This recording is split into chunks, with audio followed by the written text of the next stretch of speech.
The rain made the alley look like it was bleeding. It ran down the brick walls in black streams, slid over the metal fire escapes, and gathered beneath the yellow glow of a dying street lamp where a man knelt on the wet concrete with a gun pressed to the back of his head. Elena Carter saw all of it. She shouldn't have turned down the alley. She shouldn't have taken the shortcut behind St. Mercy Hospital after her 12-hour shift. And she absolutely should not have frozen beneath the shadow of the fire escape, one hand still wrapped around the strap of her nurse's bag, the other trembling around the cheap paper cup of coffee she'd bought to keep herself awake. But terror had a strange way of pinning the body in place. Her breath stopped. Her heartbeat didn't. It thundered so loudly she was sure they could hear it. 3 men stood in the rain. 2 wore black suits and leather gloves, their faces expressionless beneath the dim light. The third stood slightly apart from them, tall and still, his black coat moving softly in the wind like something alive. He didn't need to hold the gun. He didn't need to speak. Everything about him said he was the reason the other man was on his knees. The kneeling man sobbed, "Please, Luca, please. I didn't know she was yours." The tall man tilted his head. The movement was small, cold, almost bored. Elena's fingers tightened around the coffee until the lid popped loose, burning liquid spilling over her hand. She flinched but made no sound. Luca. She knew that name. Everyone in the city knew that name, even if they pretended they didn't. Luca Moretti. The man mothers warned their sons not to owe money to. The man cops refused to mention on record. The man whose clubs stayed open after every other business on the block had been shut down, raided, or burned. The man who owned half the city's fear. And now Elena Carter was watching him decide whether another man got to keep breathing. Luca stepped closer to the kneeling man. His face came into the light. Elena's stomach dropped. He was younger than she expected. Mid-30s, maybe. Beautiful in the most dangerous way a man could be beautiful. Sharp jaw, dark hair damp from the rain, eyes so calm they looked almost empty. No rage, no panic, no hesitation. That frightened her more than the gun. "Do you know what your mistake was?" Luca asked. His voice was low, smooth, almost gentle. The kneeling man shook violently. "I touched something that belonged to you." "No." Luca crouched slowly in front of him, expensive black shoes sinking into the puddled alley. "You believed I wouldn't find out." The gunshot cracked through the rain. Elena's coffee cup hit the ground. All 3 men turned. The sound was tiny compared to the gun, but in the silence after death it felt deafening. Elena stood exposed beneath the fire escape, pale blue scrubs darkened by rain, hair stuck to her cheeks, eyes wide with horror. For one frozen second, no one moved. Then one of the suited men lifted his gun toward her. Elena's body finally remembered how to live. She stumbled backward. "No," Luca said. "One word." The gun lowered instantly. Elena stared at him, chest rising and falling too fast. Luca remained crouched beside the body, looking at her as if the dead man between them meant nothing at all. As if she was the only thing in the alley worth noticing. "What's your name?" he asked. Elena couldn't answer. Her lips parted, but nothing came out. The second guard moved slightly, blocking the exit behind her. She noticed. Luca noticed her noticing. A faint shadow crossed his face. Not amusement, not kindness. Interest. "Don't run," he said softly. That made her run. She turned hard, shoes slipping against the wet pavement, and bolted toward the mouth of the alley. She heard one of the men move after her, heard the whisper of a weapon, heard her own breath breaking in her throat. Then Luca's voice cut through the rain. "Let her go." Elena didn't stop. She burst onto the sidewalk, nearly colliding with a taxi, one hand pressed over her mouth to hold in a scream. Horns blared. Neon signs blurred. Rain stung her eyes. She ran until her lungs burned. She ran until St. Mercy Hospital disappeared behind her. She ran until she reached her apartment, slammed the door shut, locked every lock, and collapsed against it, shaking so violently her knees gave out. For a long time she sat there on the floor in her soaked scrubs, hands pressed to her ears, but she could still hear it. The gunshot. The sobbing man. Luca's voice. "Let her go." Her phone buzzed. Elena jerked so hard she hit her shoulder against the door. Unknown number. She stared at the screen, blood draining from her face. The message appeared slowly, one line at a time. "You dropped your hospital badge in the alley." Then another. "Elena Carter." Her hand flew to her chest. Her badge was gone. A third message arrived. "Sleep tonight. No one will touch you. Elena couldn't breathe. Then the final message lit up the screen. But tomorrow you and I are going to talk. Top of form. Elena did not sleep. She lay in bed with every light in the apartment turned on, her soaked scrubs still bundled on the bathroom floor, her phone face down on the nightstand like it was something alive. Every sound became him. The hum of the refrigerator, the hiss of rain against the window, the elevator groaning somewhere down the hall, a car door closing on the street below. Each noise pulled her body tight with fear until her muscles ached. Every few minutes, she sat up and stared at the locks on her apartment door. One deadbolt, one chain, one cheap sliding lock her landlord had installed after a break-in 3 floors down. None of them felt like enough. Because men like Luca Moretti didn't need keys. They owned doors. At 4:17 a.m., Elena finally stood, walked barefoot into the bathroom, and stared at herself in the mirror.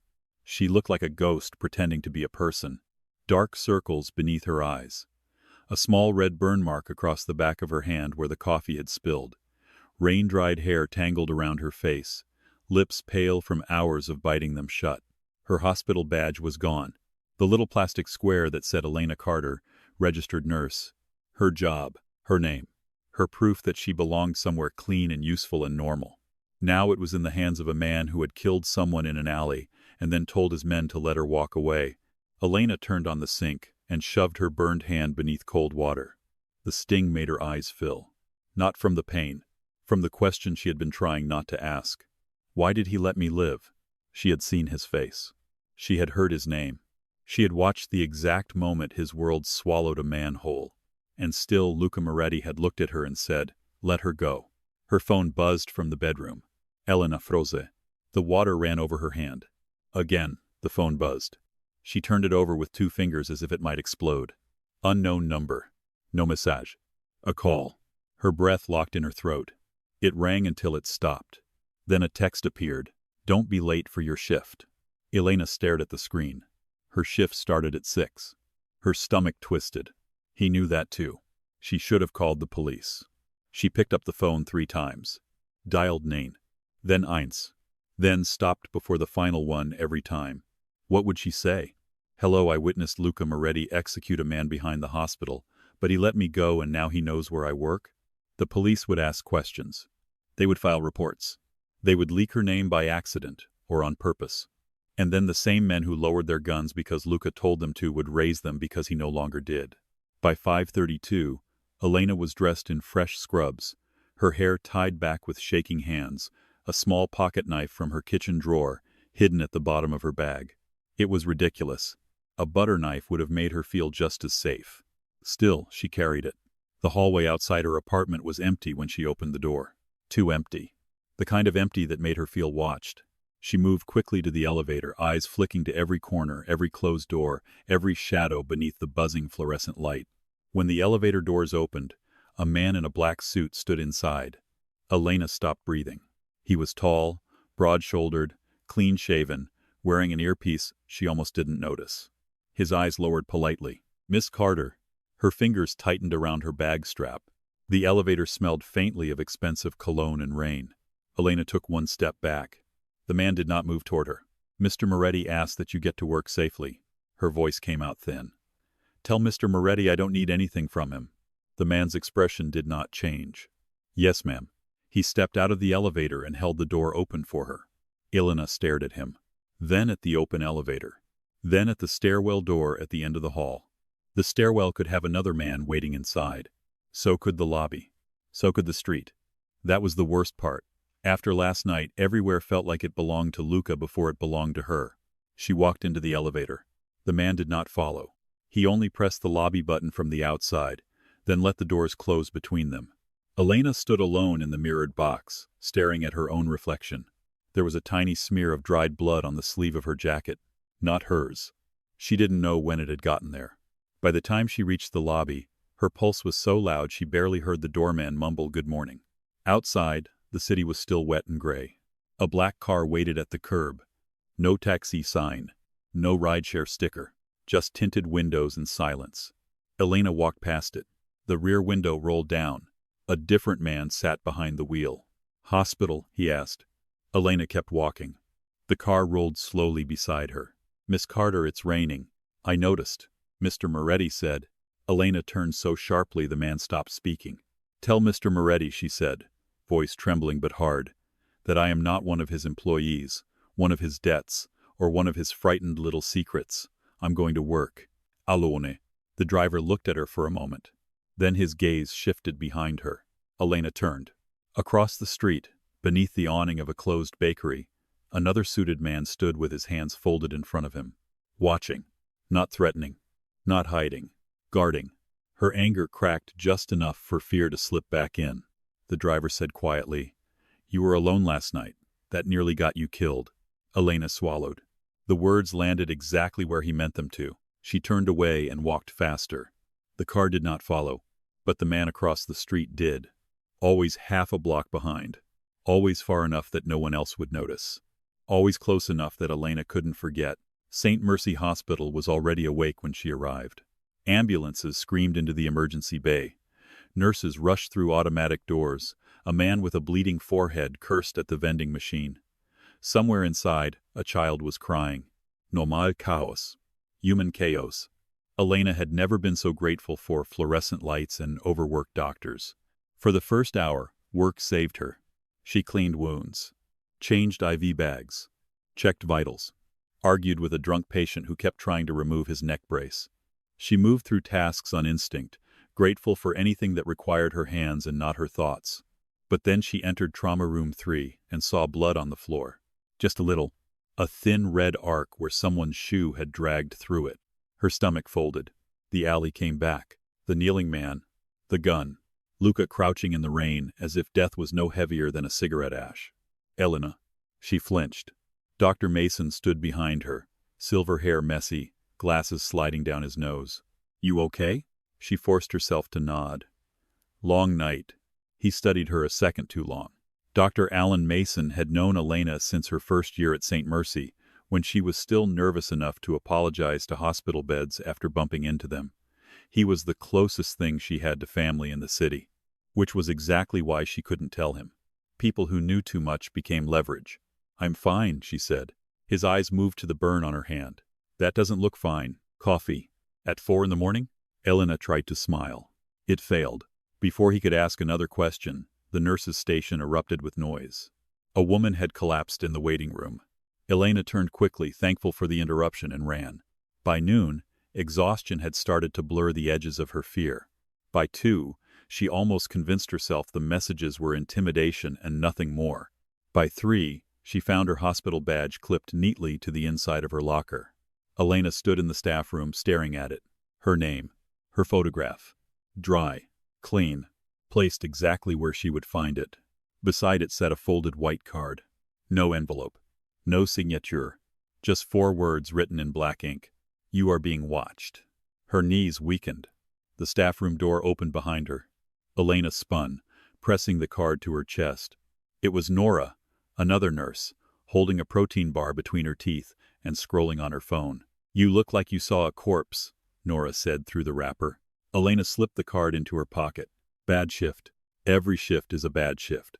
That's why God invented caffeine and emotional repression. Nora laughed at her own joke, then left.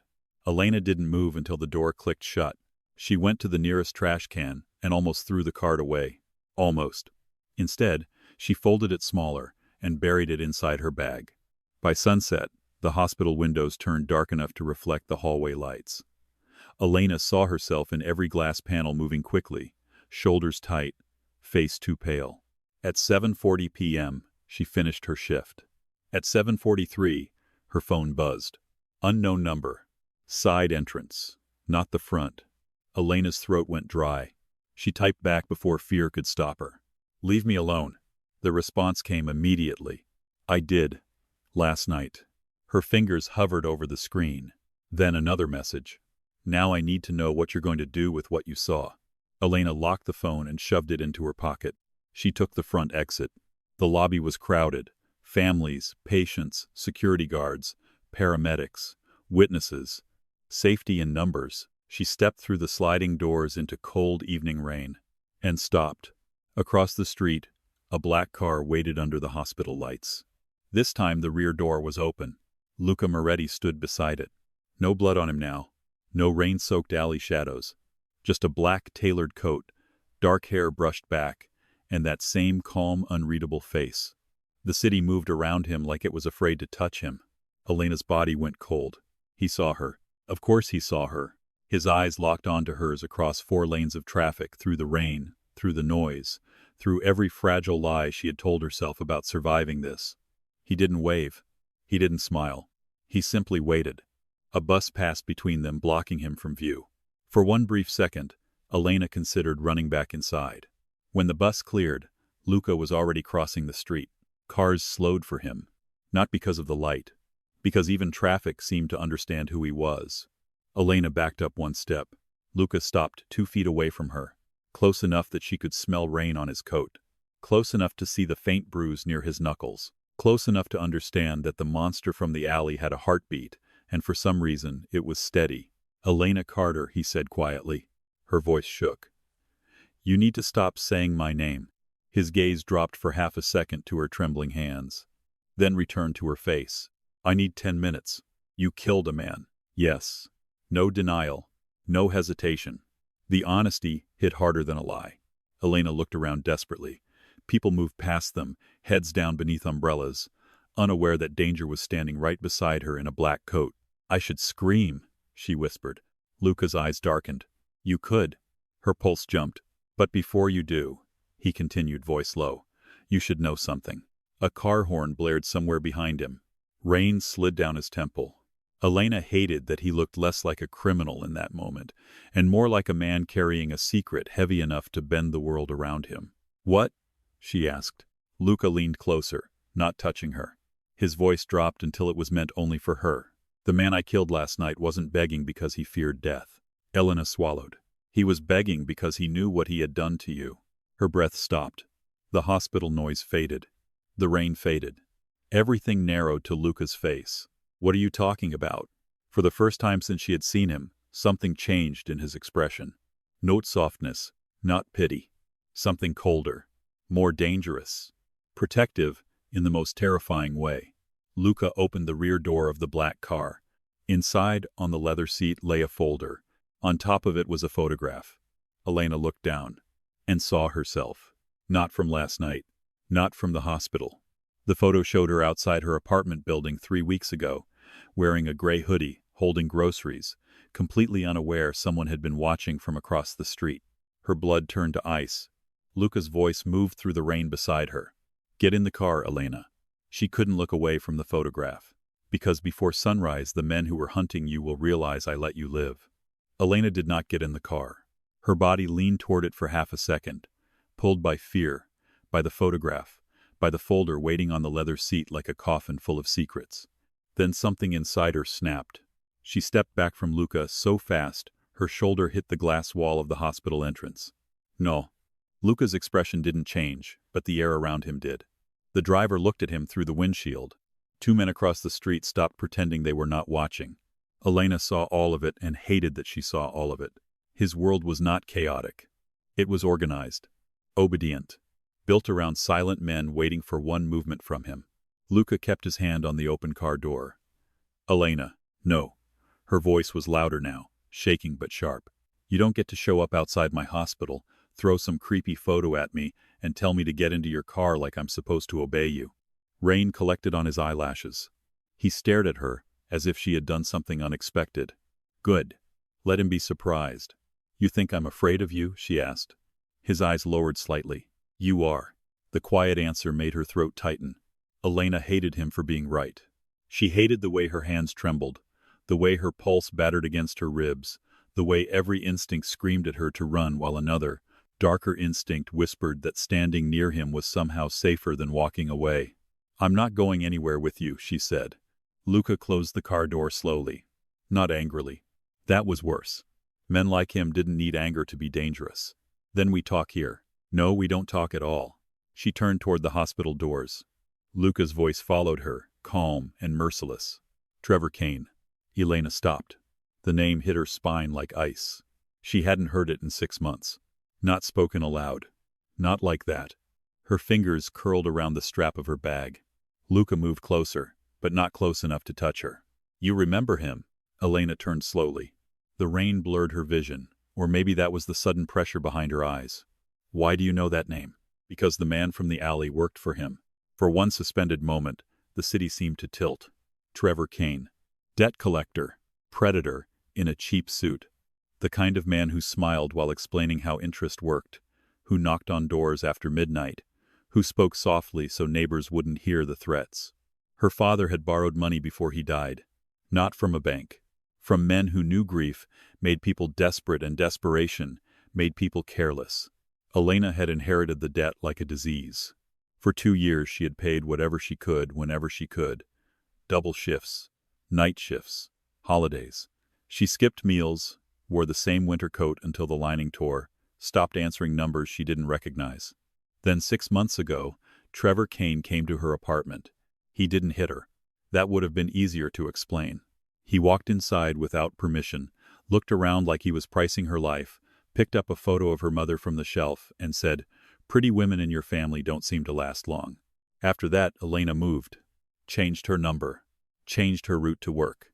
Pretended fear could be outrun by exhaustion. And now Luca Moretti was standing in the rain, saying Trevor's name like he had dug it out of her bones. Elena's voice came out barely above a whisper. "That has nothing to do with you." "It does now." "No." She shook her head. "No, you don't get to do that. You don't get to make yourself part of my life because you murdered someone connected to a man who once threatened me." Luca watched her carefully, the way doctors watched monitors before a heart stopped. "You think last night was random," he said. "It was." "It wasn't." Elena laughed once, sharp and broken. "Of course it wasn't. Nothing is random when men like you want to scare people." Something dark moved through his eyes. "I don't scare people by accident." The words should have made her step back. They did. One step, then another. The automatic hospital doors opened behind her, washing her in bright fluorescent light and the smell of antiseptic. Normal life was inches away. If she walked inside, she could disappear into the emergency room, surround herself with doctors and nurses and security guards who would be useless but familiar. Luca looked past her into the hospital, then back at her. "Trevor has been looking for you for 3 weeks. Elena's mouth went dry. "He found your building first, then your schedule. Last night the man in the alley was sent to confirm your route home." Her fingers went numb. "That's not true." Luca reached into his coat. Elena flinched. He noticed. For a second his hand stopped. Then he slowly pulled out his phone and turned the screen toward her. A photo appeared. Her apartment lobby. Different angle. Different day. Elena walking toward the elevator with her head down, unaware of the man by the mailboxes holding a phone too casually. Her stomach turned. Luca swiped. Another photo. Her hospital locker room hallway. Another. Her favorite corner store. Another. The bus stop she used when she was too tired to walk. Elena couldn't breathe properly. Every private routine. Every small comfort. Every place she had believed was hers. Stolen. Recorded. Studied. "Stop," she whispered. Luca locked the screen immediately. Silence pressed between them. Then Elena slapped him. The sound cracked through the rain. The driver's door opened at once. 3 men moved. Luca raised one hand without looking away from her. They froze. Elena's palm burned. Her whole body shook. "That is what you show me?" Her voice broke. "You bring me proof that men have been stalking me and expect me to feel grateful?" "No." "Then what do you expect? For you to understand you're not paranoid." The answer stunned her into silence. Luca's cheek had turned faintly red where she had struck him. He did not touch it. He did not punish her for it. He stood there in the rain and let the mark exist. Elena hated how that confused her. "I don't need you," she said, but it sounded smaller now. Luca's gaze sharpened. "Yes, you do." The words were soft. Absoluta. Possessive in a way that made fear crawl up her throat and something else move beneath it. "You don't know anything about what I need. I know you haven't slept. I know you keep your kitchen light on because the hallway outside your bedroom window reflects in the glass at night. I know you carry a knife in your bag even though you hold it wrong. I know you haven't told anyone because you're afraid your fear will become contagious." Elena stared at him. Every word landed too close. "You've been watching me too," she said. Luca's jaw tightened, almost imperceptibly. Yes. The honesty was brutal. It left no place to hide. Elena's voice lowered. Then how are you better than them? For the first time, Luca looked away. Only for a second. But she saw it. A crack. A small, dangerous fracture in his perfect control. I'm not better, he said. I'm just the one standing between you and them. The hospital doors slid open again. A nurse stepped out, laughing into her phone, completely unaware of the storm unfolding 2 feet away. She glanced at Luca, then at Elena, and kept walking. Elena suddenly felt exposed, humiliated, like her fear had become visible beneath the hospital lights. You need to leave, she said. I will. The answer came too easily. But not before you listen. I've listened enough. No. His voice dropped and the dominance in it finally surfaced. Quiet, controlled, unmistakable. You've survived enough. There's a difference. Elena went still. Luca stepped closer. Not touching. Never touching. But close enough that the world narrowed again. Trevor Kane doesn't just want money anymore. He believes you saw something 6 months ago. Her brows pulled together. What?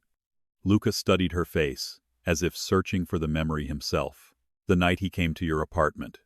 You were supposed to be alone. I was alone. No, you weren't. Elena's chest tightened. Images came back in fragments. Trevor standing in her living room. His wet shoes on her floor. His hand on her mother's photograph. A sound in the hallway. A man's voice outside the door. Trevor turning his head too quickly, then smiling at her again. She had thought it was a neighbor. She had told herself it was nothing. What did I see? She asked. Luca's expression hardened. You saw the face of the man Trevor answers to. Elena felt the ground vanish beneath her. I don't remember. You will. The certainty in his voice frightened her more than the threat. Because somewhere deep inside, beneath exhaustion and denial, Elena knew he was right. There was a memory locked behind fear. A face she had pushed away before it could become real. Luca opened the car door again.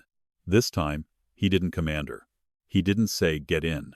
He only picked up the folder from the seat and held it out. Elena looked at it. Her name was written across the tab. Not typed. Handwritten. Elena Carter. Inside that folder was the life she had spent years trying to control, reduced to evidence in a Mafia boss's hand. She did not take it. So Luca placed it on the roof of the car. You can walk away from me, he said, but not from this. Thunder rolled low over the city. Elena swallowed hard. Why are you helping me? Luca's face changed again. A shadow crossed it. Older than anger. Darker than guilt. Because Trevor Kane made a deal with the wrong family. That's not an answer. No, Luca said quietly. It's the safest part of one. Before she could ask what that meant, a scream tore through the hospital entrance behind her. Elena turned. A woman stumbled through the sliding doors, blood running down her arm, eyes wild with panic. Behind her, people scattered. Security shouted. Someone yelled for a doctor. Then Elena saw the man walking calmly through the lobby. Cheap gray suit. Wet hair. Thin mouth. A scar beside his left eye. Trevor Kane. He stopped inside the glass doors when he saw her. Slowly, he smiled. Then his gaze shifted over her shoulder to Luca. The smile vanished. Luca stepped in front of Elena without touching her. Every man around the black car moved at once. Trevor raised both hands slightly. Mock surrender. But his eyes stayed on Elena. Through the glass, he mouthed 3 words. I found you. Elena forgot how to move. The hospital lobby erupted into chaos behind the glass, but her body stayed locked in place, trapped between the man who had hunted her and the man who had killed for reasons she still didn't understand. Trevor Kane stood inside St. Mercy Hospital like a sickness that had found its way into clean blood. His cheap gray suit was soaked at the shoulders. His hair clung wetly to his forehead. The scar beside his left eye twisted as his mouth curled again, not quite a smile this time. Recognition moved through him slowly. Not fear at first. Calculation. Then Luca took 1 step forward. That was when Trevor's face changed. Elena saw it. The moment his confidence cracked. The moment the predator realized a larger predator had already entered the room. Luca did not raise his voice. Stay behind me. Elena hated that her body obeyed before her pride could argue. She stepped back. Only half a step. But Luca noticed. So did Trevor. Through the glass doors, Trevor's gaze dropped to the small space between Luca and Elena, and something ugly passed across his face. Possession. Anger. A man furious that something he thought he owned had been touched by someone more powerful. Security moved toward Trevor from both sides. Sir, You need to stop right there. Trevor lifted his hands higher, smiling faintly again. I'm here for treatment, he called. This is a hospital, isn't it? The woman with the bleeding arm sobbed as nurses pulled her away. Elena's instincts surged. Patient. Blood. Help. She moved before thinking. Luca's hand caught her wrist. Not hard. Not hurting. But firm enough to stop her. Elena looked down at his fingers around her skin, then up at him. His eyes stayed on Trevor. Not her, Luca said. Her chest tightened. She's bleeding. She's bait. Elena's face went cold. Inside, Trevor's eyes brightened. He heard. Or maybe he didn't need to. The message was obvious now. The bleeding woman wasn't looking at the nurses. She was looking at Elena, begging too loudly, crying without tears. One of Luca's men crossed the street behind them, phone already to his ear. Another moved toward the side entrance. A third stood beside Elena so smoothly she almost didn't notice until his shadow fell across hers. The trap had closed around the trap. Trevor's smile disappeared completely. Luca released Elena's wrist. The place where he had touched her burned like a secret. Who is she? Elena whispered. Luca's jaw tightened. Someone who owed Trevor more than money. The answer made Elena feel sick. Before she could speak, the hospital doors slid open. Sound rushed out. Rain rushed in. Security guard Marcus stood between Trevor and the exit, one hand raised, trying to look braver than he felt. Sir, step away from the doors. Trevor ignored him.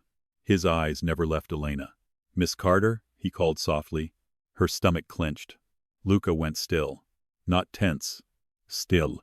There was a difference. Tension was human. Stillness was something waiting to strike. Trevor noticed too late. You look tired, Trevor continued, his voice carrying over the lobby noise. Still working those double shifts? Still pretending your father's mistakes died with him? Elena's throat closed. Luca turned his head just slightly. Not enough to look at her. Enough to hear every change in her breathing. Trevor took one slow step forward. Security tightened around him. You ran from me, Trevor said. Changed your number. Changed apartments. Very rude, Elena. After all the patience I showed your family. Luca's voice cut through the rain. Careful. One word. Trevor's gaze flicked to him. For a moment the old fear returned. Then Trevor laughed, thin and bitter.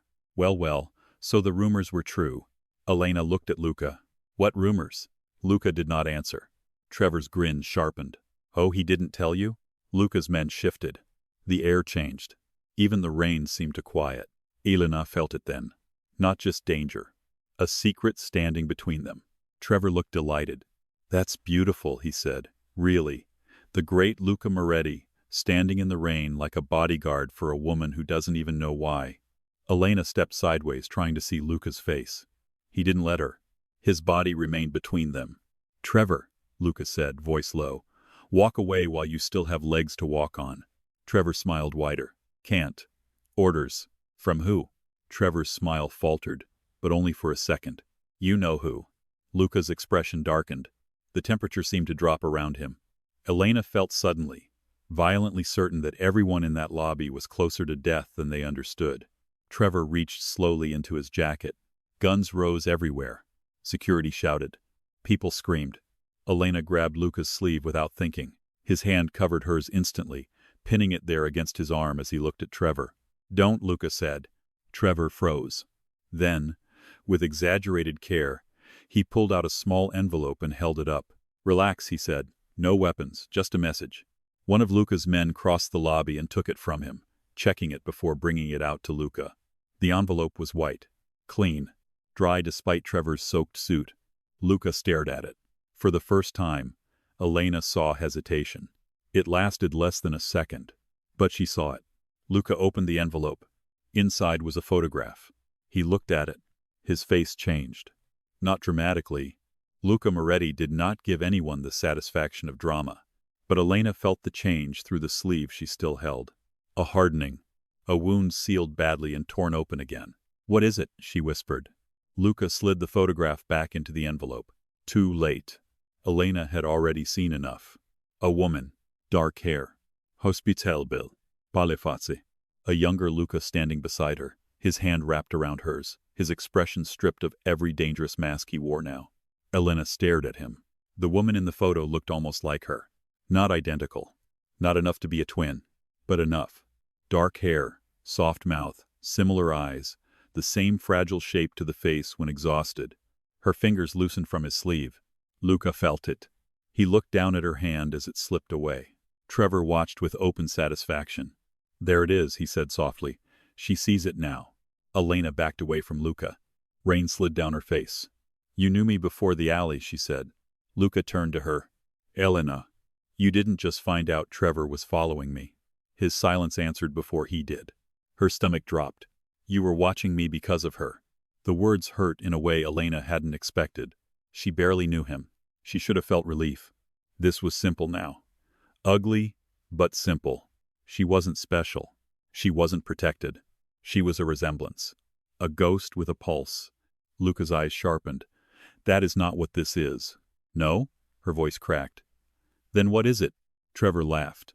That's a fair question, isn't it? Luca turned toward him. The laugh died. But the damage had already been done. Elena looked at the black car, the folder with her name, the armed men, Luca's unreadable face, the hospital lights reflecting off the wet pavement. Every piece of the night shifted into something colder. You said the man last night knew what he had done to me, she whispered. But that wasn't the whole truth, was it? Luca said nothing. Tell me. His Haza held hers. There was command in him. Danger. 1,000 reasons to keep secrets.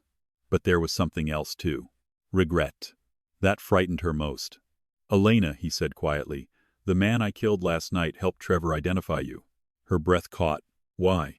Luca glanced toward the lobby, where Trevor stood surrounded but still smiling like a man who believed the blade at his throat was not the real threat. Then Luca looked back at her. Because someone put a price on you. The world narrowed to a single sound. Rain hitting concrete. Elena shook her head. No. $50,000 for proof you were alive, Luca said. Her lips parted. Alive. Not dead. Alive. The word was worse than murder, because it meant someone wanted her found first. Wanted her breathing. Wanted time. Wanted control. Why? She asked. Luca's face became stone. Because 6 months ago Trevor came to your apartment to collect a debt. Elena's hands curled at her sides. You told me this already. You opened the door before he knocked. Her brows drew together. Memory flickered. A stormy night. Her apartment dim. Her father's old voicemail playing on speaker because she missed his voice.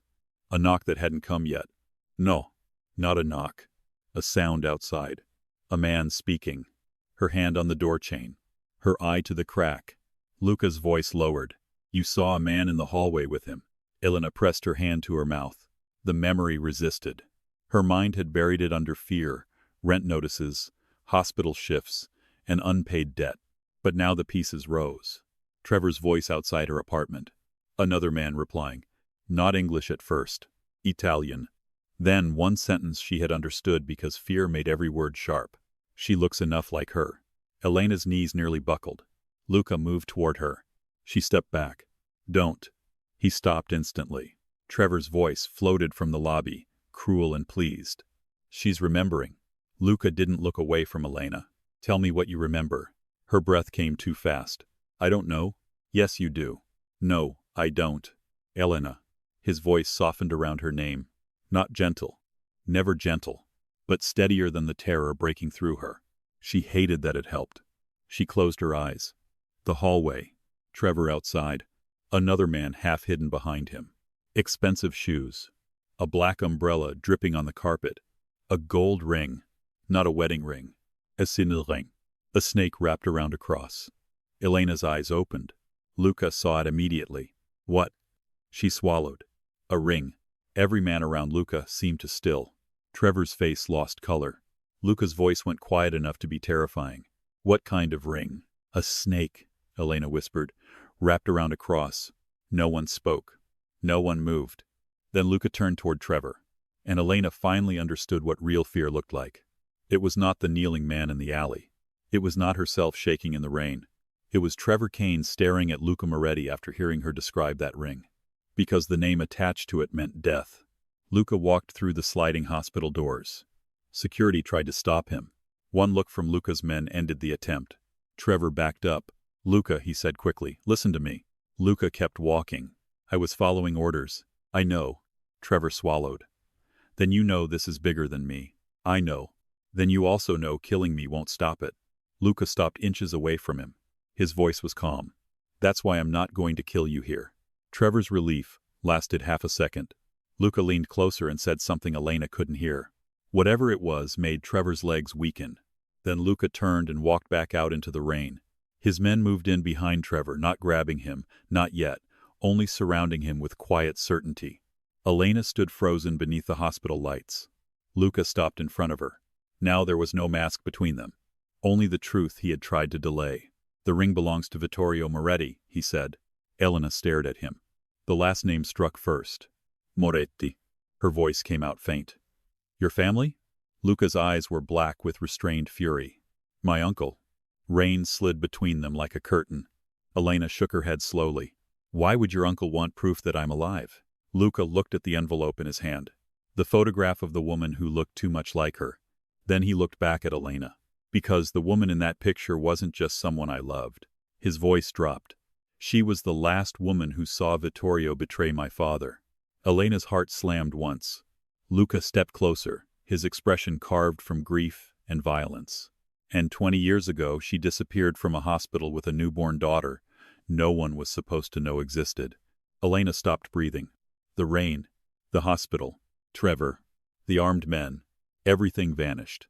Only Luca's voice remained. That daughter, he said, was you. Elena stared at Luca, as if the rain had carried his words wrong. That daughter was you. No. The word formed in her mind before it reached her mouth. No. It was impossible. Ridiculous. Cruel. A lie so enormous it felt almost lazy. She had a father. Had. Daniel Carter, who wore old flannel shirts and burned toast every Sunday morning. Daniel Carter, who kept hospital bills in shoeboxes and taught her how to check tire pressure in an empty parking lot. Daniel Carter, who cried quietly in the kitchen every year on her birthday when he thought she was asleep. Her father. Not some dead man from a Mafia bloodline. Not a Moretti secret wrapped in violence and buried under 20 years of silence. You're lying, Elena whispered. Luca did not flinch. I wish I were. The calmness of his answer broke something hot and wild inside her. No. She shoved both hands against his chest. He let her. You don't get to do that. You don't get to stand here after stalking me, after dragging me into your nightmare, and rewrite my entire life because it's convenient for you. Elena. Don't say my name. His mouth closed. Good. She wanted silence. She wanted the rain. She wanted the hospital behind her, and the apartment she suddenly didn't trust, and the dead father whose face she could still remember if she closed her eyes hard enough. She wanted yesterday. Before the alley. Before Luca. Before the photograph. Before the ring. Before the world split open and showed her there was another world beneath it. One built on blood and inheritance, and men who killed in the rain without raising their voices. Trevor Kane was being moved now. Not dragged. Not publicly. Luca's men were too controlled for that. Two of them walked beside him through the lobby, one on each side, smiling just enough to make it look like an escort. Trevor's face had gone gray. The woman with the bleeding arm was gone too, swallowed into a trauma room or into whatever lie had brought her there. People were still shouting. Security was still confused. Nurses were still rushing. The hospital had returned to chaos because hospitals knew how to survive anything. Elena did not. She stepped back from Luca. Stay away from me. His expression darkened. I can't. You can. No. His voice lowered. I can give you space. I can stand across the street. I can put every man I own between you and the door. But I cannot stay away from you. A terrible shiver moved through her. Fear. Anger. Something else she refused to name. You don't own men, she said. Luca's casa held hers. Elena. Don't. He exhaled once, through his nose, as if fighting the first instinct he'd had all night. To command. To take control. To make the world bend, because it always had. But he did not move. He simply looked at her and said, Vittorio knows you remember the ring. Her throat tightened. He was watching? Trevor was. And now? Now he will tell him. The answer settled between them like a blade laid on a table. Elena looked at the city around them. The rain-slick street. The passing headlights.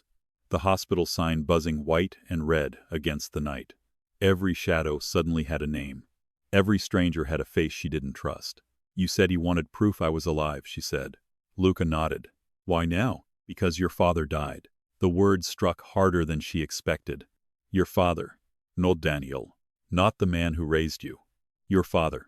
Luca saw the pain cross her face, and something in his own changed. Not softness exactly. Pain recognizing pain. Daniel Carter protected you, he said. Elena's eyes burned.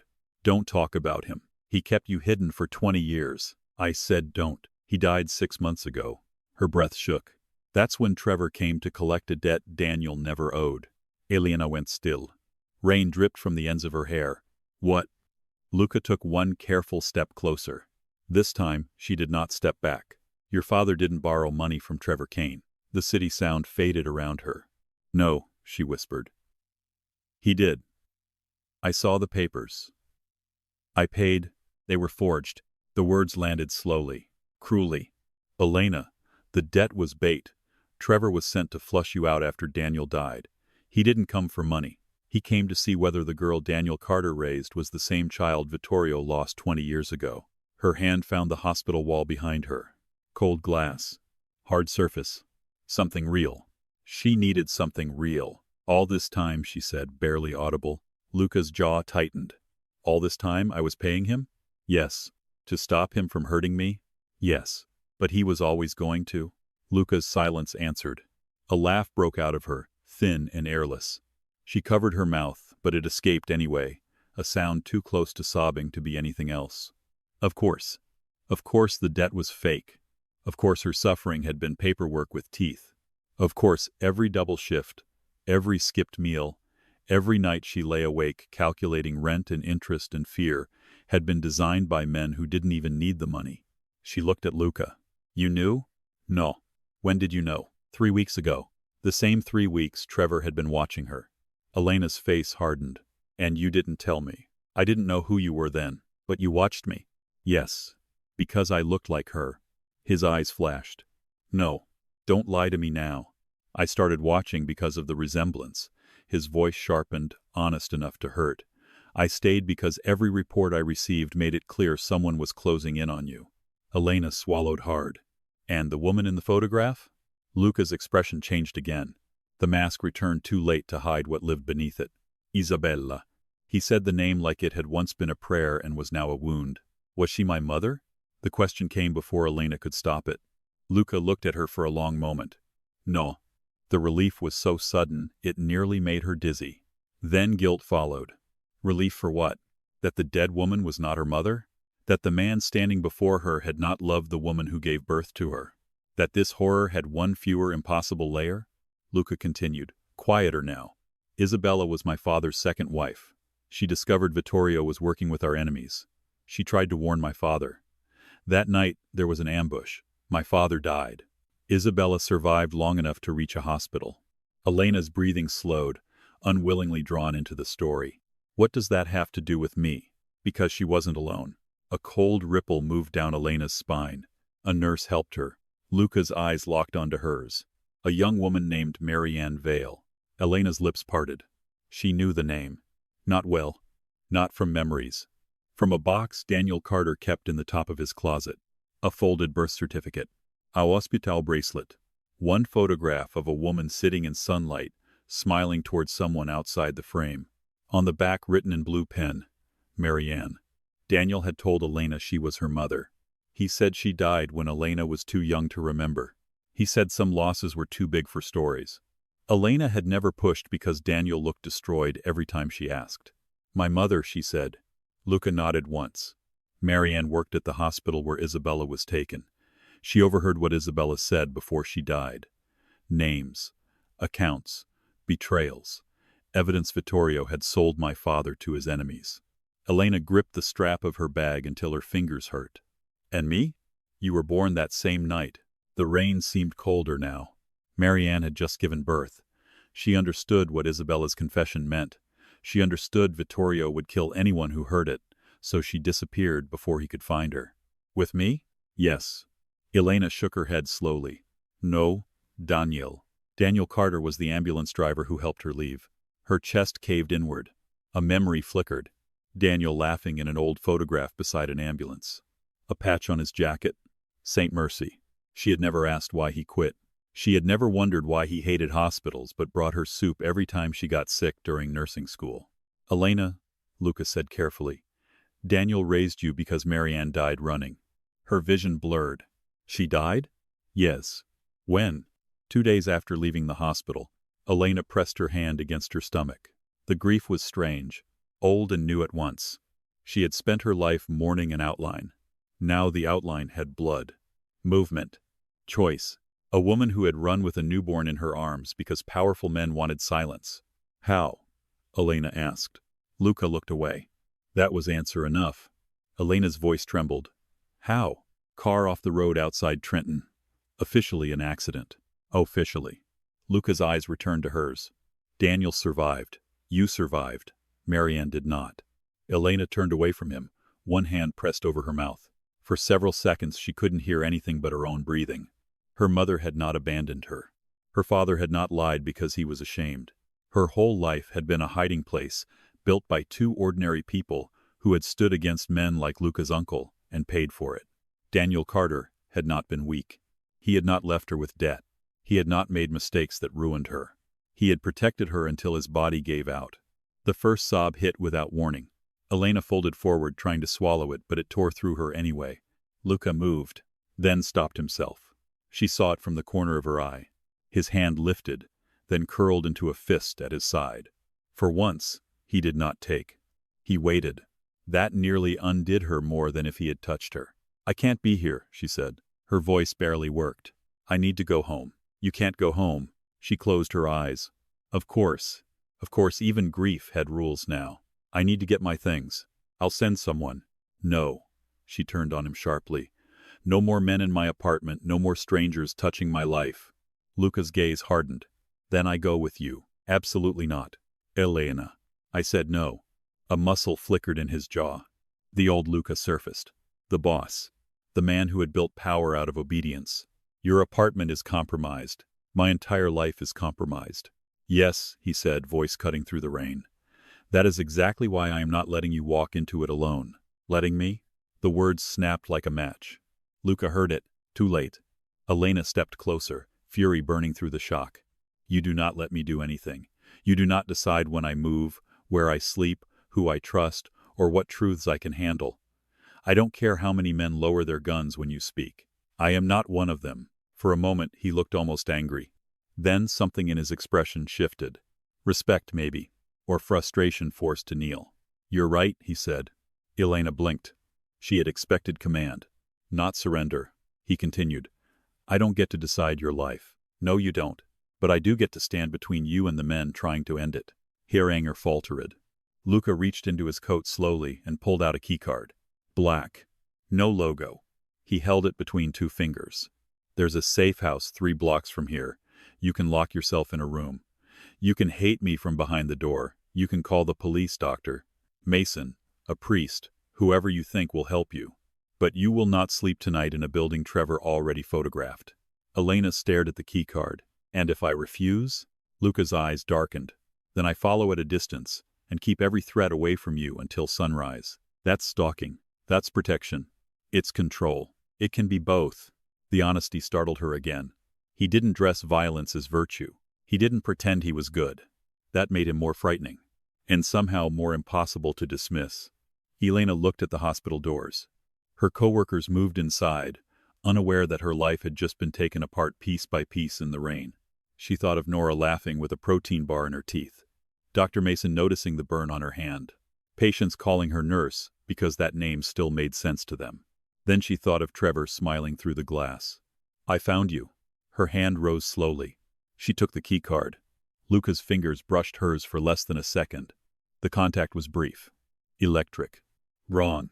She pulled away immediately. 10 minutes, she said. I go home. I pack my own bag. You stay in the hallway. Luca's expression hardened. No. Elena handed the keycard back. His eyes narrowed. Rain slid between them. Finally, he said, I stay inside the door. You remain in my sight. My bedroom? Door open. No. Then we send someone. No. Elena. Luca. His name came out before she meant to say it. It changed the air. His eyes sharpened, Not with power this time, but with something quieter. The first time she said his name, he looked as if he had been struck in a place no one was supposed to reach. Elena hated that she noticed. Hated that the sound of his name in her mouth affected him. Hated that a tiny, reckless part of her wanted to know why. She looked away first. "Fine," she said. "You stand in the living room. I pack alone. If you come near my bedroom door, I scream." Luca's mouth almost moved. Not a smile. Something darker. "I believe you." "You should." "I do." That should not have made her feel steadier. But it did. The ride to her apartment was silent. Elena sat in the back of the black car with Luca beside her, close enough that his presence filled half the space even though he did not touch her. The city slid by in fragments. Wet streetlights, blurred faces, closed shops.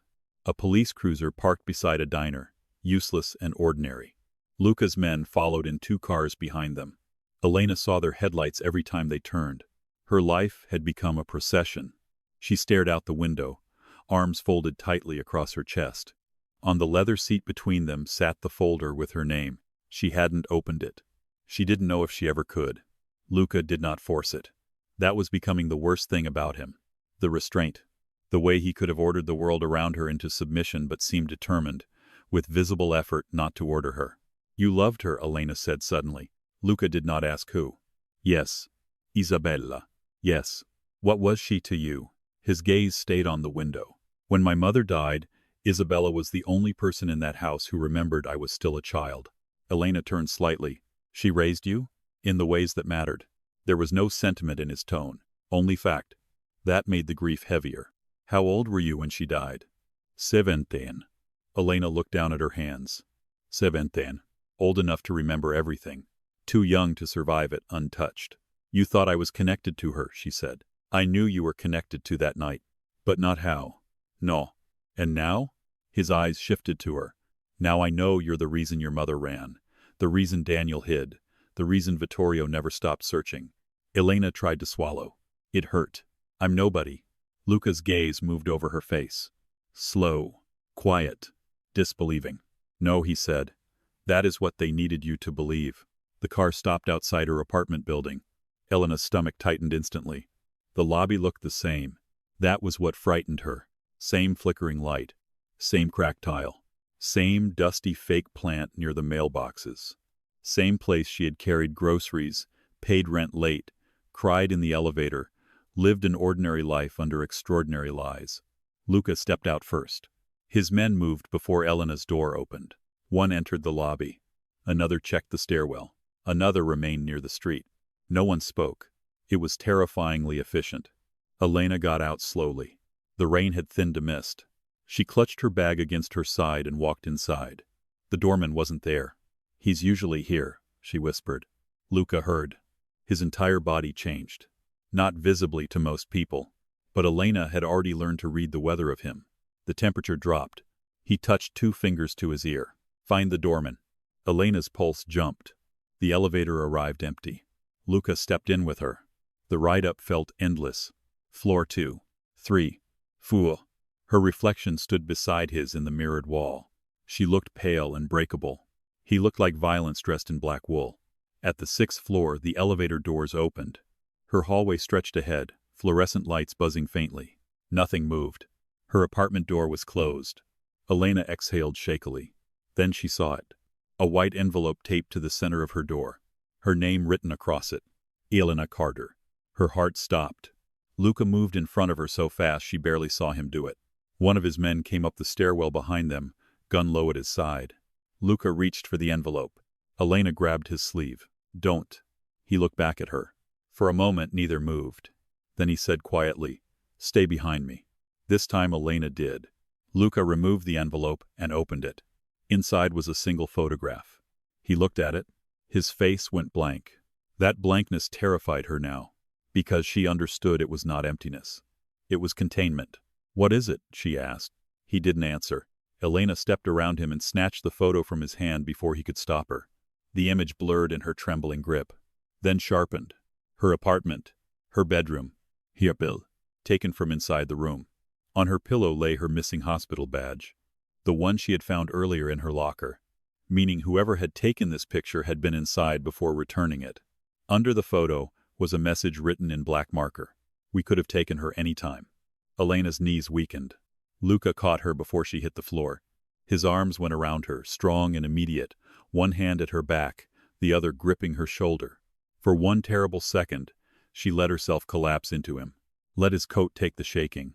Let his body stand where hers could not. Then she realized what she was doing and pushed away. But Luca did not release her fully until she was steady. His face was close, too close. His eyes burned with something cold enough to kill. No packing, he said. This time, Elena didn't argue. Luca looked at his men. Clear it. 2 men entered her apartment. Elena flinched at the sound of the door opening. Her door. Her home. The place where she made tea, folded laundry, cried over bills, kept Daniel's photograph beside a cheap lamp. Invaded. Luca saw the grief on her face. I'm sorry, he said. She almost laughed. Because he meant it. Because it changed nothing. After several minutes, one of the men returned. Clear. Luca looked at Elena. I'll give you 5 minutes. I stand at the door. No one enters your bedroom except you. The concession felt enormous from a man like him. Elena nodded once. Inside, her apartment smelled like lavender detergent and fear. Everything looked normal. That was the violation. The mug in the sink. The blanket folded over the couch. The shoes near the door. The small plant on the windowsill she kept forgetting to water. Normality had become evidence. She walked into her bedroom and stopped.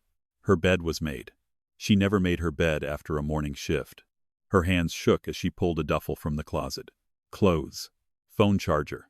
Toothbrush. Daniel's old watch from the drawer. The photograph of Marianne. She picked it up and stared. Her mother sat in sunlight, young and laughing, one hand resting over her pregnant stomach. For years, Elena had looked at that photo and felt abandoned by a ghost. Now she saw a woman preparing to run. A woman who knew love could become danger. A woman who might have held her for only 2 days and still changed the course of her entire life to keep her breathing. Elena pressed the photograph to her chest. A shadow moved near the doorway. She turned. Luca stood outside, exactly where he said he would. Not crossing, not intruding, but watching her with an expression that made the room feel smaller. What? She asked. His gaze dropped to the photograph. Mariana. Elena's grip tightened. You knew her? No. But you know everything else. Not everything. She looked back at the picture. Did she suffer? Luca was silent. Elena's eyes lifted to his. Don't protect me with silence. Something moved in his face. Respect again. Pain again. Yes, he said quietly. But not long. The truth hit cruelly. But it was truth. Elena nodded once, tears sliding down her face, without permission. Thank you. Luca looked like he wished she had hated him instead. She zipped the bag and walked past him without another word. At the apartment door, she paused and looked back. For 1 second, she saw her life exactly as it had been. Small. Exhausted. Honest. Hers. Then Luca's phone rang. He answered without looking away from the hallway. His expression changed before he spoke. Elena felt it. Something bad. Worse than the envelope. Worse than Trevor. Luca listened. Then his eyes moved to Elena. The world seemed to hold its breath. What happened? She asked. He ended the call slowly. Dr. Mason is missing. Elena's blood turned cold. No. Luca's jaw hardened. Security cameras show him leaving the hospital 10 minutes after us. No. With Trevor Kane. The hallway tilted. Elena grabbed the wall. Luca stepped toward her, but she backed away. No. Trevor was with your men. He was. Her voice cracked. Then how? Luca's eyes went black. Because the man we took wasn't Trevor. Elena stopped breathing. What? The scar was real. The face was close. But not him. Her mind flashed back. The lobby. The scar. The smile. The words. I found you. A decoy. A performance. A trap inside a trap. Luca looked toward the stairwell, already moving. Then Elena's phone buzzed. Unknown number. Her hand trembled as she pulled it out. A video message. She opened it. Dr. Mason sat tied to a chair in a dim room, blood at the corner of his mouth, glasses cracked, breathing hard. Trevor Kane stood behind him. The real Trevor. Smiling. Elena, Trevor said through the screen. Now that you know who you are, let's talk about what your life is worth. Dr. Mason lifted his head weakly. Elena, don't. Trevor struck him. Elena screamed. Luca took the phone from her hand, his face carved from lethal calm. Trevor leaned closer to the camera. "Come alone, nurse, or the old man dies before midnight." The video ended. For 3 seconds, no one moved.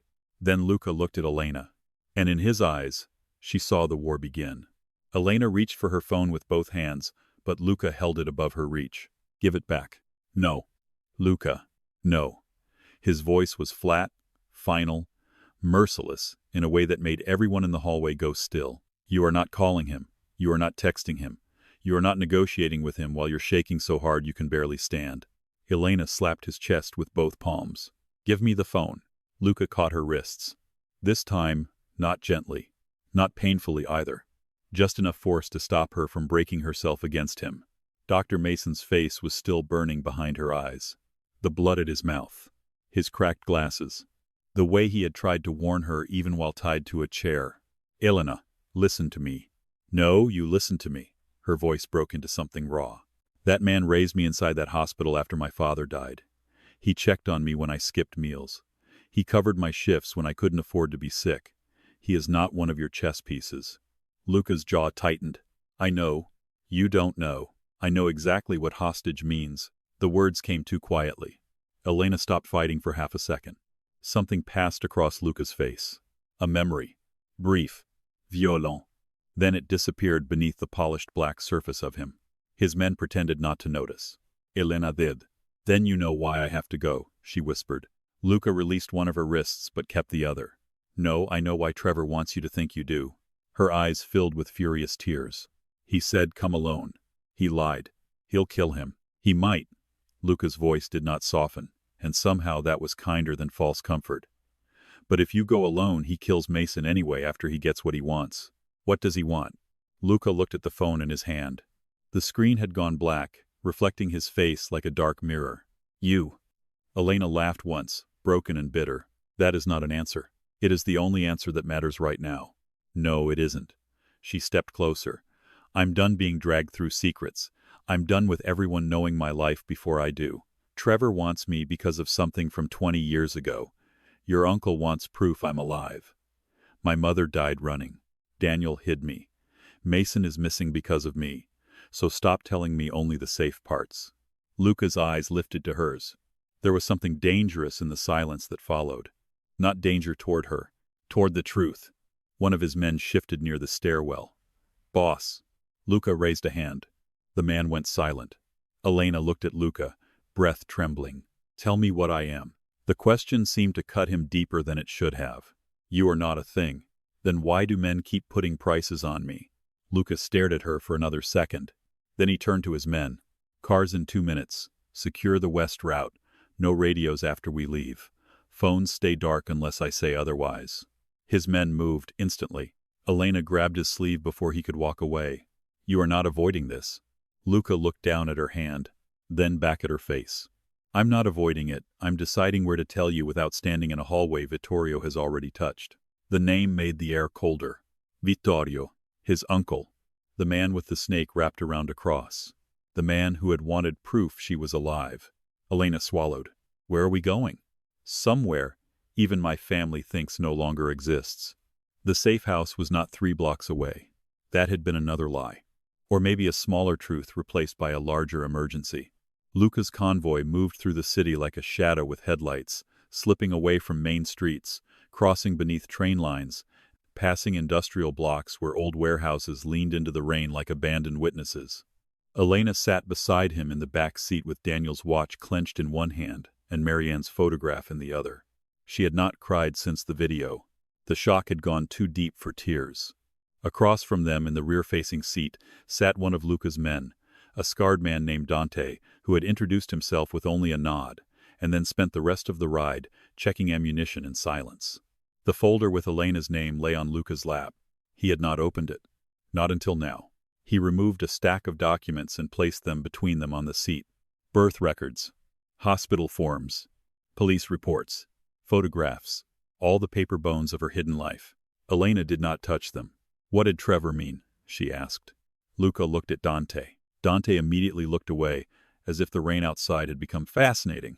Luca opened the first file. 20 years ago, my father was preparing to hand evidence against Vittorio to federal agents. Elena's mouth went dry.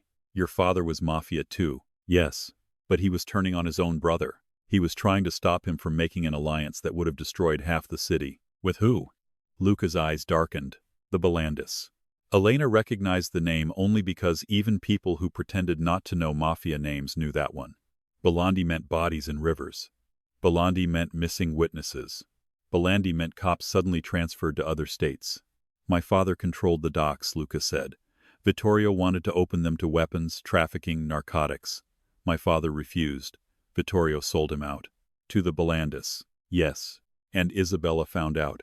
She found everything. Account books, recorded calls, names of police, judges, city officials on Vittorio's payroll. She was supposed to meet my father at St. Mercy that night because she believed one of his own men had turned. Elena looked down at Marianne's photo. My mother worked there. Marianne Vale was a maternity nurse. Elena's eyes flicked to him. A nurse? Luca nodded. She had given birth 2 days earlier. She should have been home. Instead, she stayed after complications with another patient. A strange ache opened inside Elena. Of course her mother had been a nurse. A woman running toward pain because someone needed help. She found Isabella? Elena asked. Yes. In a service corridor near the old surgical wing, Isabella had been shot. She was losing blood fast. Elena's fingers tightened around the photograph. Did my mother try to save her? She did. Luca's voice changed around the words. Not softer. Heavier. She dragged Isabella into an empty procedure room and called Daniel Carter from the ambulance bay. Isabella lived long enough to tell them everything. Elena's breath caught. Daniel knew too. Yes. What happened to the evidence? Luca looked at the folder. That is why they want you. Elena felt the car shrink around her. Me? Before Isabella died, she gave Marianne something. Not papers, not a tape. Something easier to hide. What? A necklace. Elena blinked. Her heart started to pound. No. She had one necklace. A thin silver chain Daniel had given her when she turned 18. He had told her it belonged to Marianne. He had said it was the only thing of hers that survived the accident. Elena's hand flew to her throat. Empty. She hadn't worn it to work. She never wore it during hospital shifts because she was afraid it would break or get lost. It was in her apartment. Her compromised apartment. Luca saw her face. Elena. She couldn't speak. Where is it? In my jewelry box, she whispered. On my dresser. Dante cursed under his breath. Luca's entire body went still. You're sure? My father gave it to me. He said it was my mother's. What did it look like? A silver chain. Small oval pendant. It never opened. I tried once when I was a kid, but Daniel got angry. Really angry. He said some things are meant to stay closed. Luca closed his eyes for 1 second. Just one. But Elena saw the fury move through him. Stop the car, he said. The driver obeyed instantly, pulling beneath a dead overpass where rain hammered the concrete above them. The cars behind stopped too. Luca stepped out into the rain. Dante followed. Elena sat frozen, staring at the back of the front seat, her hands still at her bare throat. The necklace. The thing she had worn to high school graduation, to Daniel's funeral, to her first day at St. Mercy. The thing she had kept because it made her feel connected to a mother she barely knew. Evidence. All along, evidence. She opened the door and got out. Cold rain struck her face. Luca turned sharply. Get back in the car. No. Elena, you said you were done hiding safe parts. His eyes flashed. This is not the moment. It is exactly the moment. She walked toward him. Did Trevor know about the necklace? Luca said nothing. Did he? Probably not until tonight. Her stomach turned. The photo on my pillow. The message.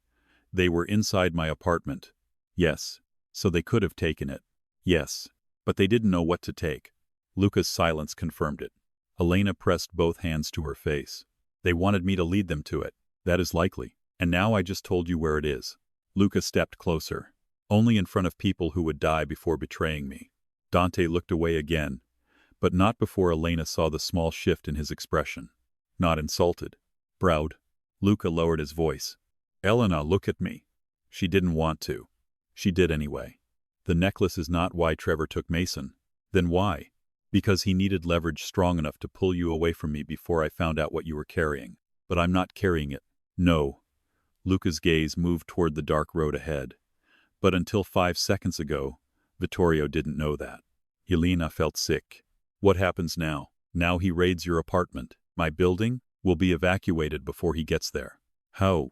Luca's mouth hardened. Gus leak. You can do that? I can do worse. She believed him. That was the problem. She believed everything now. Luca turned to Dante. Send Marco to the apartment. Quiet entry.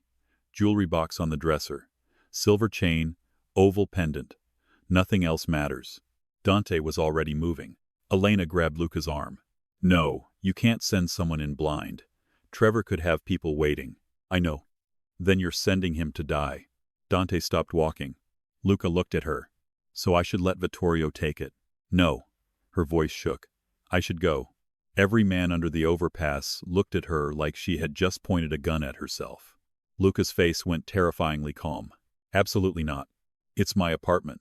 I know where it is. I can get in and out faster. No. I can take the stairs. No. You need the necklace. I need you alive. The words struck the space between them so hard even Dante went still. Elena stared at Luca. Rain ran down his face. His eyes were black, controlled, furious. Not at her. At the possibility. At the thought of a world where she walked into danger and did not come back. For one strange second, the overpass, the rain, the armed men, the war closing around them, all faded into nothing. There was only Luca looking at her like her survival had become the one order he could not force the universe to obey. Elena looked away first. Then what about Dr. Mason? Luca's expression tightened. We get the necklace. We use it to get Mason. How? Trevor wants you. Vittorio wants proof and evidence. They do not want the same thing. Elena frowned. What does Trevor want? Luca hesitated. That tiny hesitation told her she would hate the answer. Trevor has been working both sides, he said. Vittorio hired him to find you. But Trevor realized your value was bigger than the payment. My value, she repeated numbly. He thinks he can trade you to the Belandis. The rain suddenly felt icy. Why would they care? Because if the evidence Isabella gave Marianne still exists, it can destroy Vittorio and everyone who helped kill my father. But it can also expose the Belandis' role. So they want it destroyed. Yes. And me? Luca's jaw flexed. If they believe you know anything, they will make you talk before they kill you. Elena's legs went weak, but she refused to let them bend. Trevor's wants to sell me to them. Yes. And your uncle wants me alive because I might lead him to the necklace. Yes. And you? The question left her before she could stop it.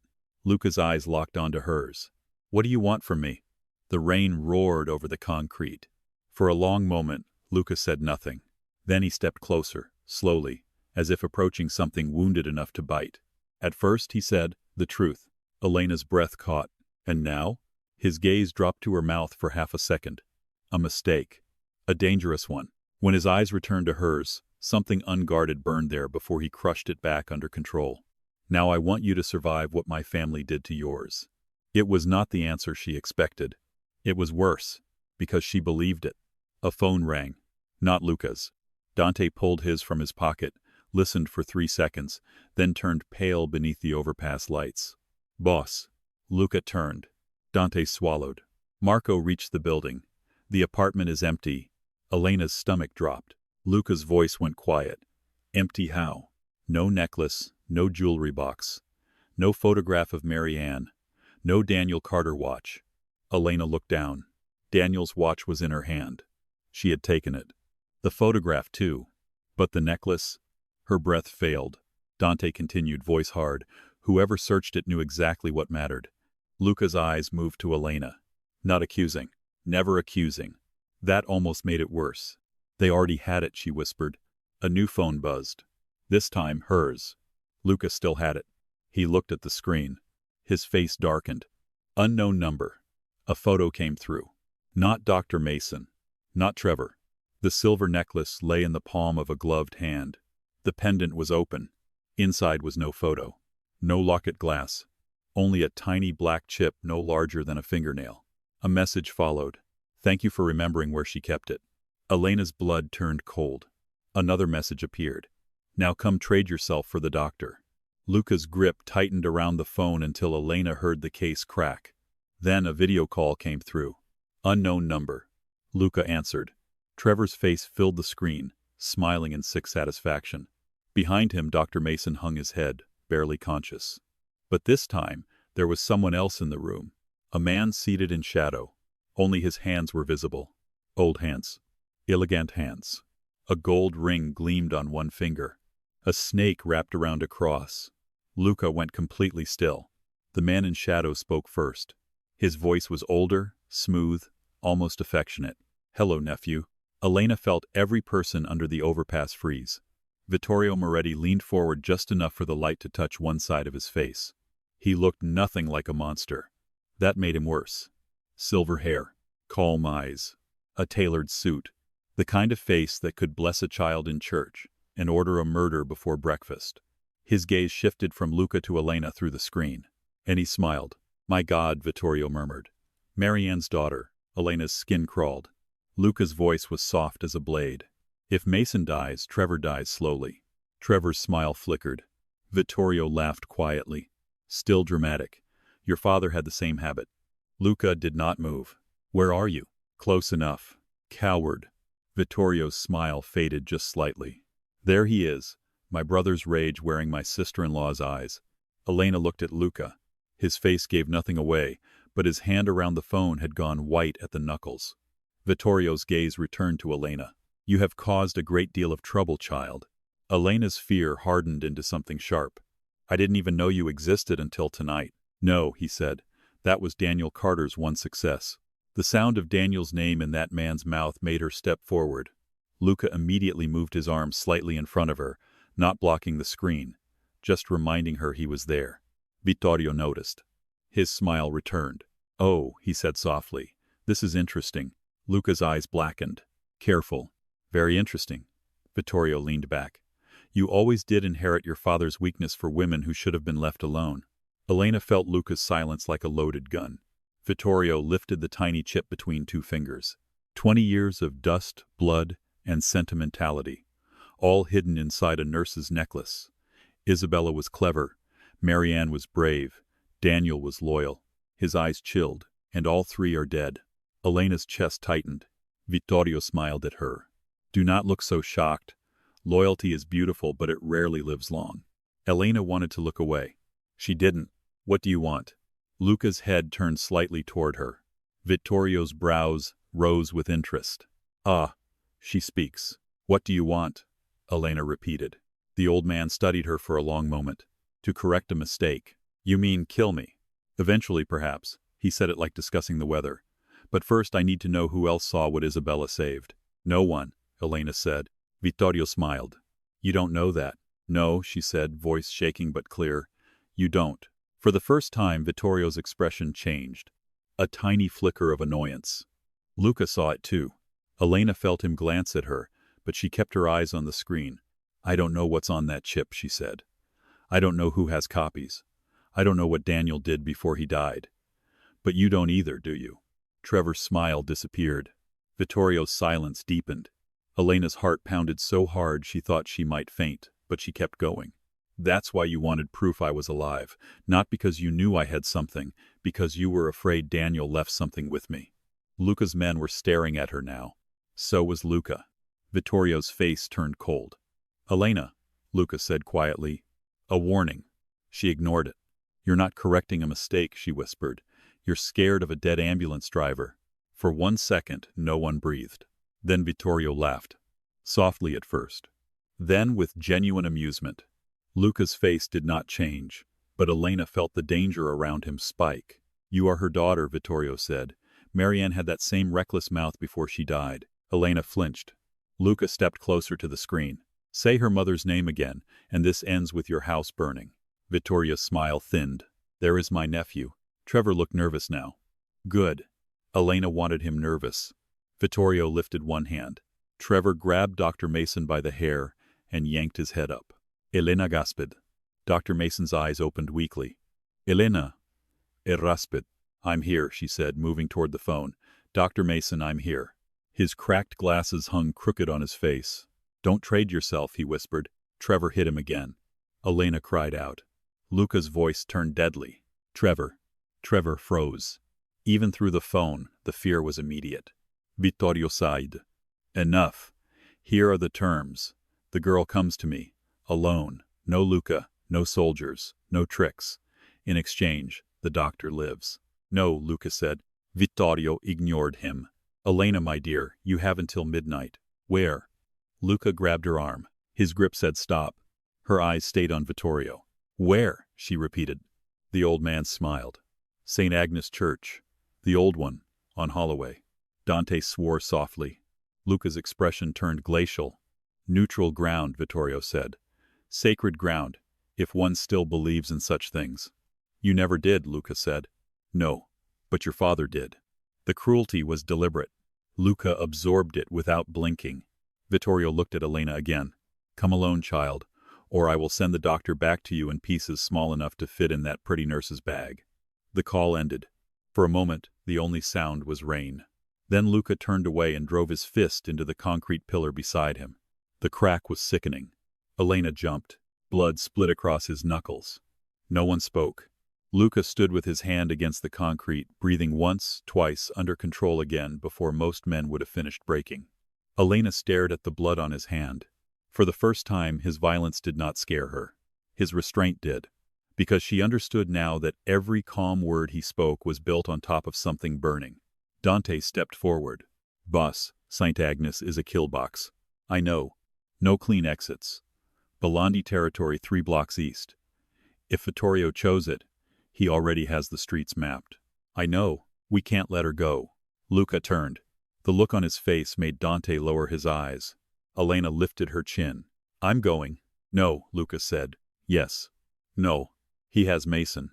And he will have you too. Then what is your plan? She demanded. Storm a church? Start a war in the middle of the city? Hope Mason survives your strategy?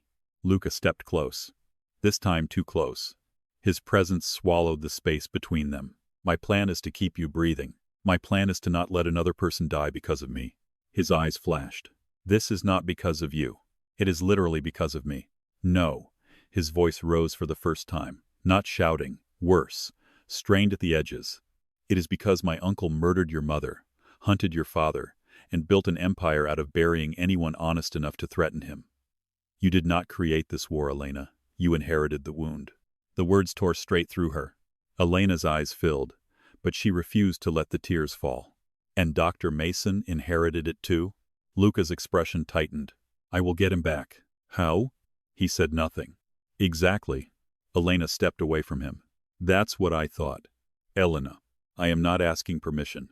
No, Luca said, voice suddenly quiet. You are asking to die. She looked at him. No, I'm asking you to trust me. The words stopped him. A strange silence settled. Luca stared at her, as if trust was a foreign language he had learned only as a threat. Elena stepped closer, lowering her voice. You said Trevor and Vittorio don't want the same thing. You said the Bellandis want the evidence destroyed. Vittorio wants to know who else saw it. Trevor wants to sell me. That means they're not united. Luca's eyes sharpened. Elena continued. Vittorio chose St. Agnes because he thinks you'll refuse to let me go. He thinks I'm just bait. You are bait. No, she said. I'm the only person he doesn't understand. Dante looked at Luca. Luca did not look away from Elena. He understands fear, Luca said. Then I'll give him something else. What? The truth. Luca's mouth hardened. You don't know the truth. Neither does he. That landed. She saw it in his eyes. A shift. Not agreement. Recognition. Elena took a breath. If I go in there pretending to be helpless, he controls the room. But if I go in knowing he's afraid of Daniel, afraid of Marianne, afraid of a chip he hasn't opened yet, then maybe he talks. Maybe he exposes where Mason is. Maybe he makes a mistake. And if he doesn't? She swallowed. Then you do what you do. Luca's face darkened. Elena, you won't let them take me. It wasn't a question. The words came out before she fully understood that she believed them. Luca went still. Something passed between them then. Not romance. Not safety. Something more dangerous. A pact formed in the dark between two people standing on the edge of a war neither of them had chosen. Luca's voice dropped. You walk into that church with a tracker, a wire, and 3 exits memorized. Elena's heart slammed. Dante's eyes widened slightly. You're letting me go? No. Luca stepped closer. I'm letting Vittorio think I am. Relief almost broke her. Almost. Luca touched 2 fingers beneath her chin, lifting her face before she could look away. The touch was barely there, commanding and restrained all at once. You listen to me carefully, Elena Carter. If anything feels wrong, if anyone touches you, if Trevor breathes too close to you, you say my name. Her breath trembled. And what happens? His eyes lowered to hers, dark and absolute. Everything. The safe house turned out to be an abandoned private clinic behind a boarded-up pharmacy, its front windows painted over, its interior transformed into a hidden command center with metal shutters, medical supplies, monitors, weapons cases, and men who all stood straighter when Luca entered. Elena hated how easily he belonged in places built for emergencies. She sat in an old examination room while a woman named Sophia attached a wire beneath the collar of Elena's shirt with calm, efficient hands. Sophia was older than Elena, maybe early 40s, with sharp eyes and a scar along her jaw. Unlike Luca's men, she did not look at Elena like a problem to guard. She looked at her like a person being armed. Breathe normally, Sophia said. I'm trying. No, you're trying not to panic. Different thing. Elena almost laughed. It came out as a shaky breath. Sophia taped the tiny microphone in place. Luca trusts you. Elena looked at her sharply. He doesn't trust anyone. Exactly. Sophia stepped back and checked the signal on a small receiver. Elena watched her. How long have you worked for him? Long enough to know when he's making a mistake for the right reason. Am I the mistake? Sophia's eyes lifted. No, his feelings are. Elena went still. Before she could respond, Luca entered. Sophia immediately looked back at the receiver, as if she had said nothing. Luca glanced between them. What? Signal is clean, Sophia said. Luca's gaze narrowed slightly, but he let it pass. He approached Elena. In his hand was a small black device the size of a coin. Tracker, he said. Where? Your shoe. Elena held out her foot. He crouched in front of her. The sight unsettled her more than it should have. Luca Moretti on one knee, not in surrender, but in controlled purpose, lifting the edge of her shoe and sliding the device beneath the insole. His hands were careful. Too careful. She stared at the top of his dark head, at the blood drying across his split knuckles. You should clean that, she said. He didn't look up. It's nothing. You punched concrete. It deserved it. This time, she did laugh. Small, unsteady, but real. Luca looked up at the sound. For 1 second the room changed. Not brighter, just less impossible. Then the moment disappeared. He rose. Elena. I know. Say your name if something goes wrong. No. His expression was serious. Say my name before something goes wrong. Her throat tightened. That sounds like control again. It is. She should have been angry. Instead, she looked at his injured hand. Does it ever get tiring? What? Trying to control everything before it hurts you. Luca's face closed. Sophia suddenly found a reason to leave. The door shut behind her. The room became too quiet. Luca looked at Elena for a long moment. Yes, he said. The honesty stole her breath. He looked away first. I was 17 when Isabella died. My father died the same night. By morning, Vittorio had taken the house, the men, the money, the narrative. He told everyone my father had been weak, that Isabella had betrayed him. That grief made me unstable. Elena listened without moving. I learned quickly that truth does not matter unless someone powerful enough survives to say it out loud. His eyes returned to hers. That is why he wants you silent. Elena's voice softened despite herself. And why you don't? No. Luca stepped closer. I want you alive. Truth is second. Her heart beat once, hard. The door opened before either of them could say more. Dante stood there. Time. St. Agnes Church sat at the end of Holloway Street like something the city had forgotten but sin had remembered. Its stone walls were blackened by decades of rain and exhaust. The stained glass windows were cracked. The iron gates hung open, creaking softly in the wind. No lights glowed inside. Elena stood 1 block away, Seeger setto of a closed laundromat, wearing her coat over the wired shirt, her hair damp around her face, her hands cold but steady. Luca stood in front of her. Behind him, his men waited in the dark. Not close enough to be seen, close enough to become violence. Dante handed Elena a small earpiece. Only one. Way unless activated, he said. You'll hear him. We'll hear you.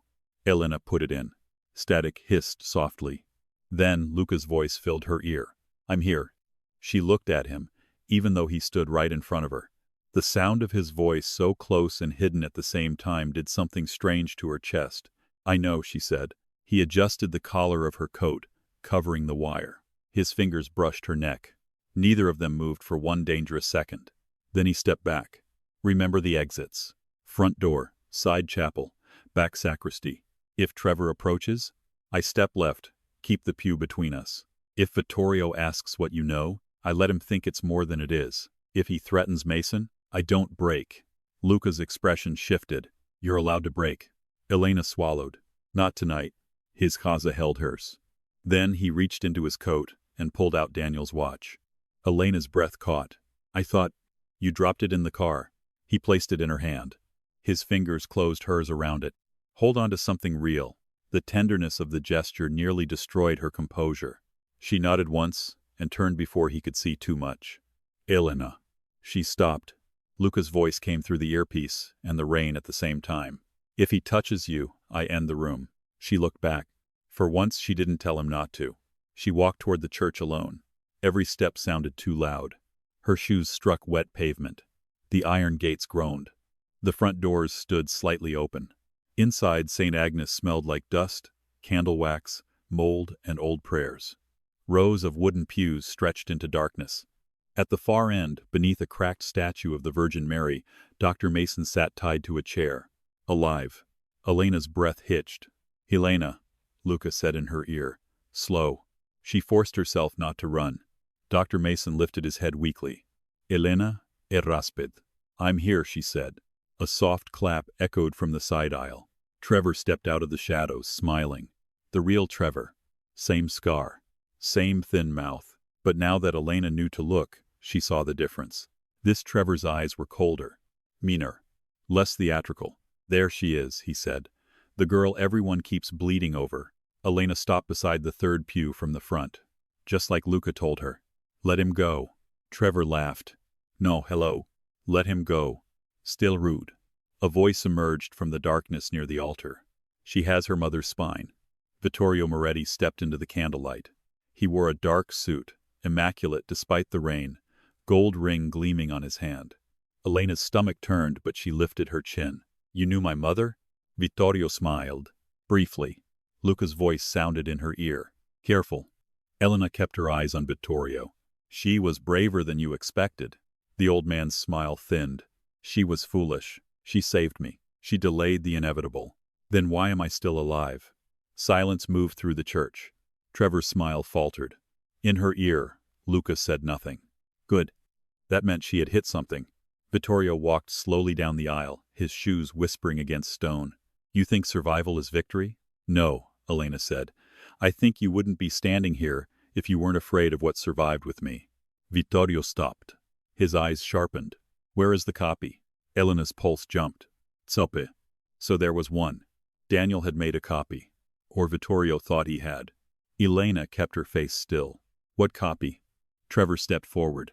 Elena moved left instantly, putting the pew between them. Luca's voice in her ear turned lethal. "Good." Trevor noticed the movement and smiled. "Someone trained you fast." Elena looked at him. "You mean someone finally told me the truth?" Vittorio studied her. "Luca is feeding you courage from the dark." Elena's blood chilled. He knew. Or guessed. Vittorio lifted one hand. Trevor lunged forward and grabbed Dr. Mason by the shoulder. Mason groaned. Elena almost moved. Luca's voice snapped in her ear. "Do not move." She froze. Vittorio smiled. "There he is." Elena's heart sank. "He's listening," Vittorio said softly. "Of course he is." "My nephew never did understand the difference between protection and possession." Elena looked at him. "And you never understood the difference between fear and respect." The old man's smile vanished. Behind her, somewhere outside, thunder rolled. Vittorio looked at Trevor. "Cut the doctor." Trevor pulled a knife. Elena's body moved before thought. "Wait." Luca's voice in her ear turned sharp. "Elena." Vittorio lifted his hand again. Trevor stopped with the blade near Mason's arm. Elena's throat tightened. "I know where the copy is." The church went still. In her ear, Luca went silent. Too silent. Vittorio took one slow step toward her. "Do you?" Elena nodded. praying her face didn't betray that the words were a gamble. Daniel didn't trust hospitals. He didn't trust police. He didn't trust banks. Vittorio watched her closely. He trusted dead people. Trevor frowned. Vittorio did not. Something flickered in his eyes. Elena saw it. So did Luca, because his voice came low in her ear. "Elena, what are you doing?" She continued. "He visited my father's grave every Sunday for 6 months before he died. Rain, snow, fever, it didn't matter. I thought it was grief." Vittorio's face hardened. Elena's pulse raced. She was building the bridge while running across it. "But it wasn't just grief, was it?" she whispered. "He was checking something." Luca's voice returned, quieter now. "Keep going." Vittorio stared at her. "You are lying. Then why are you angry?" Trevor looked between them. For the first time, he seemed unsure. Elena gripped Daniel's watch in her pocket. Her father had visited his own grave? No, not his grave. Daniel had visited Marianne's grave every Sunday. Elena remembered now. The flowers. The long drives. The way Daniel never let her come when she was little. The way he always returned with dirt on his shoes. Her heart slammed. Oh God. It wasn't a lie. It was memory becoming weapon. "Marianne Vale," Elena said. "Section D, row 14. Vittorio's face went colorless. There it was. Proof. Not for him. For Luca. "Elena," Luca said in her ear. And for the first time his voice sounded shaken. Vittorio turned to Trevor. "Search the cemetery." Elena's stomach dropped. Too much. Too fast. Luca's voice became ice. "Say my name." Trevor grabbed Mason harder. Elena stepped backward. Vittorio looked at her again, no longer smiling. "You were useful after all." Trevor moved toward her with the knife in one hand. "Elena," Luca said. She backed down the pew. Trevor smiled. "Come on, nurse." "Elena," Luca repeated. Vittorio lifted his hand toward the shadows. More men emerged near the side chapel. Too many. A trap inside the church. Elena's breath caught. Trevor lunged. "Elena." This time, she said it. "Luca." The church exploded. The stained glass windows shattered inward. Smoke burst across the aisles. Men shouted from every direction. Dr. Mason cried out. Elena dropped behind the pew as gunfire tore through the old church, deafening in the sacred dark. Luca's men came through the broken side windows like shadows with weapons. Trevor cursed and reached for Elena over the pew. A hand grabbed him from behind and slammed him face first into the wood. Luca. He had crossed the church faster than thought. His face was calm. His eyes were not. Trevor tried to lift the knife. Luca caught his wrist and twisted. The snap made Elena flinch. Trevor screamed. Luca leaned close to him. "You were told not to breathe near her." Then he drove Trevor's head down hard enough to silence him. "Elena." Luca turned to her. "Move." She crawled toward Mason. Bullets cracked above her. Stone chips burst from the altar. Vittorio's men fired from the sacristy. Luca covered her with his body as she reached Mason's chair. Her hands shook violently as she worked the ropes. "Dr. Mason, stay with me." His eyes fluttered. "You came," he whispered. "Of course I came. That was stupid." She sobbed and laughed at once. "I know." The rope finally loosened. Dante appeared beside them, hauling Mason upright. "Go," Luca ordered. Elena looked toward the altar. Vittorio was gone. "Luca." "I know." His face had turned deadly. Vittorio had used the chaos to disappear through the sacristy. But Elena had given Luca what he needed. A cemetery. A grave. A copy. And Vittorio had confirmed it with fear. Dante carried Mason toward the side exit. Elena followed, but a hand closed around her ankle. Trevor. Blood covered his mouth. His broken wrist hung uselessly. Still, he smiled up at her. "You think he saves you because you matter?" Trevor rasped. "Ask him what happened to the last woman he protected." Elena froze. Luca turned. Trevor laughed through the blood. "Ask him why Isabella really died." The air changed. Even in the middle of gunfire, Elena felt it. Luca's face went white with rage. Not cold. White. Trevor looked at Elena, eyes gleaming with the pleasure of a final poison. "Ask him who told Vittorio where she was." Luca moved.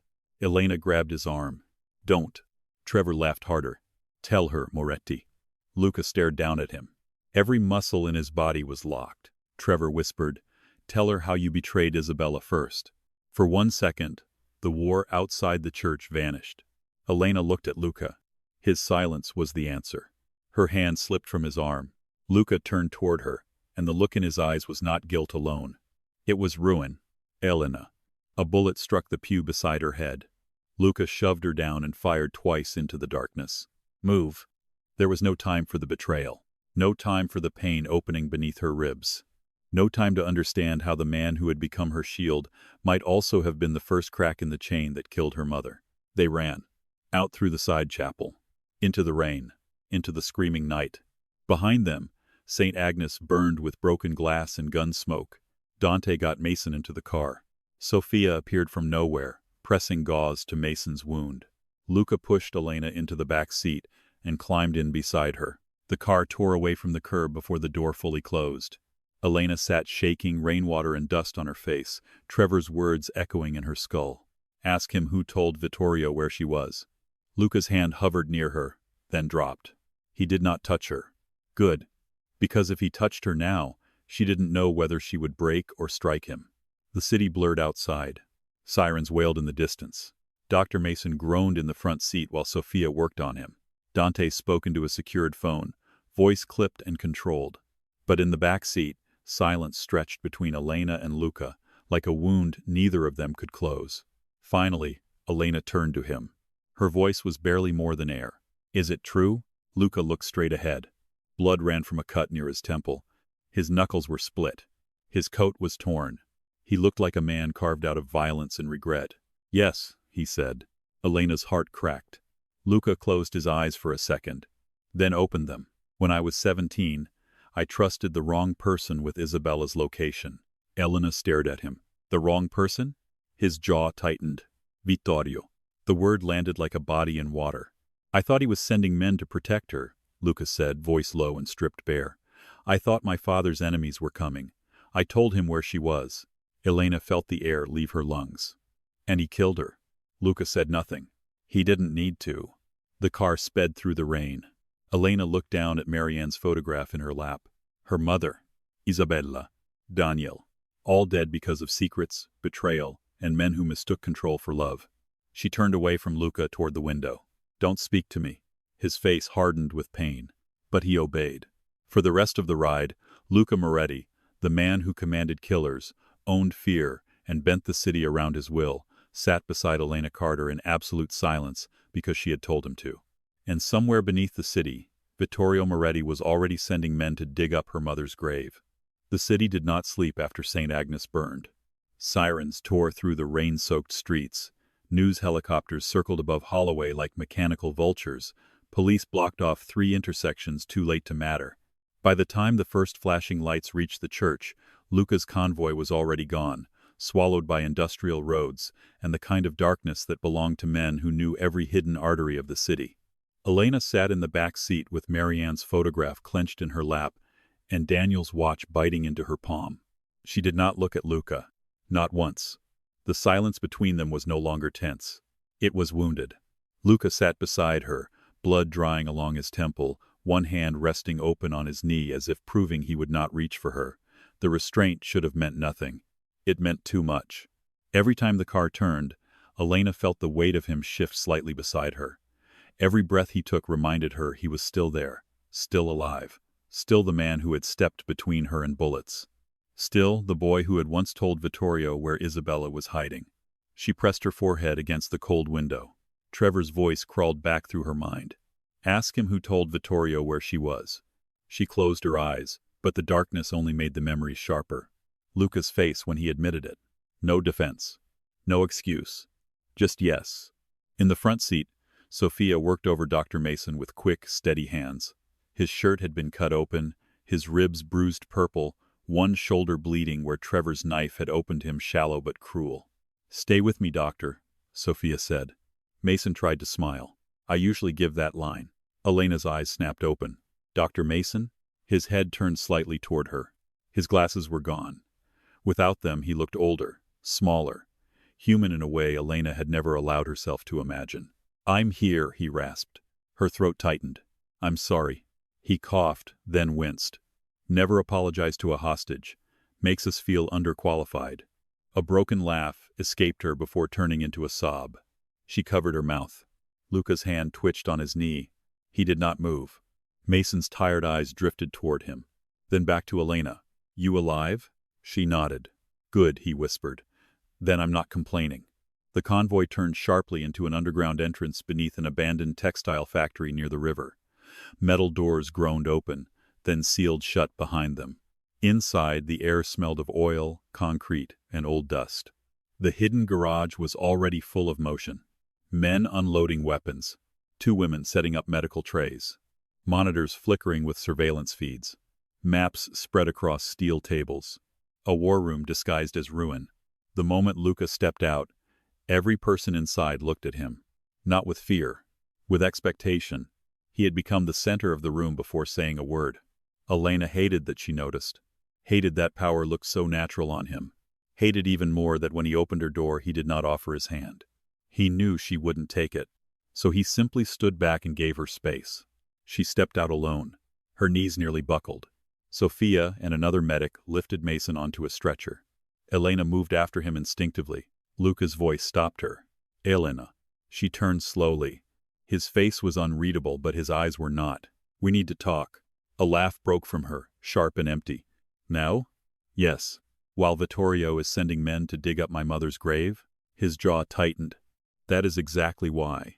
The room went quieter. People pretended not to listen. Elena stepped closer, lowering her voice until only he could hear. You told me truth mattered. It does. You told me I was hunted because my mother was brave. She was. You told me Isabella died because Vittorio betrayed your father. Luca's eyes darkened. She did. But you left out the part where you helped him find her. A muscle jumped in his jaw. Around them, the war room held its breath. Elena's voice trembled, but she refused to lower it. My mother died because she helped Isabella. Daniel lost everything because he helped my mother. I grew up hiding because of what happened that night. And you were part of it. Luca absorbed each word like a blade he had agreed to let her use. Yes. The simplicity of it almost broke her. She wanted him to argue.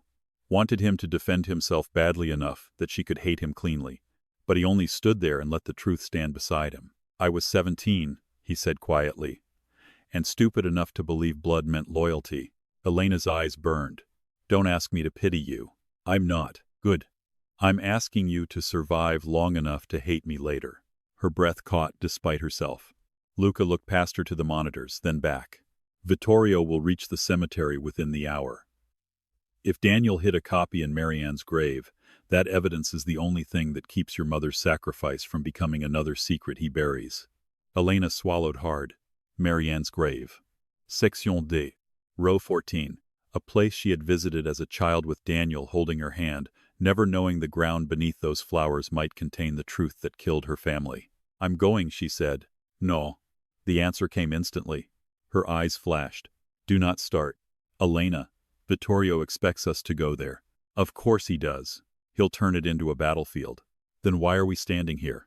Because walking into a trap blindly is how people die. My mother is already dead. The words cracked through the room. Luca went still. Elena stepped closer.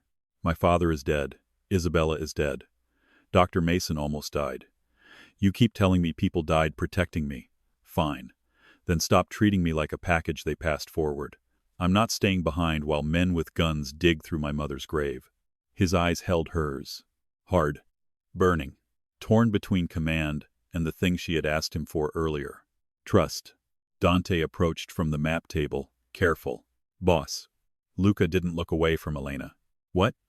Cemetery cameras show movement on the east gate. 2 SUVs. Maybe 3.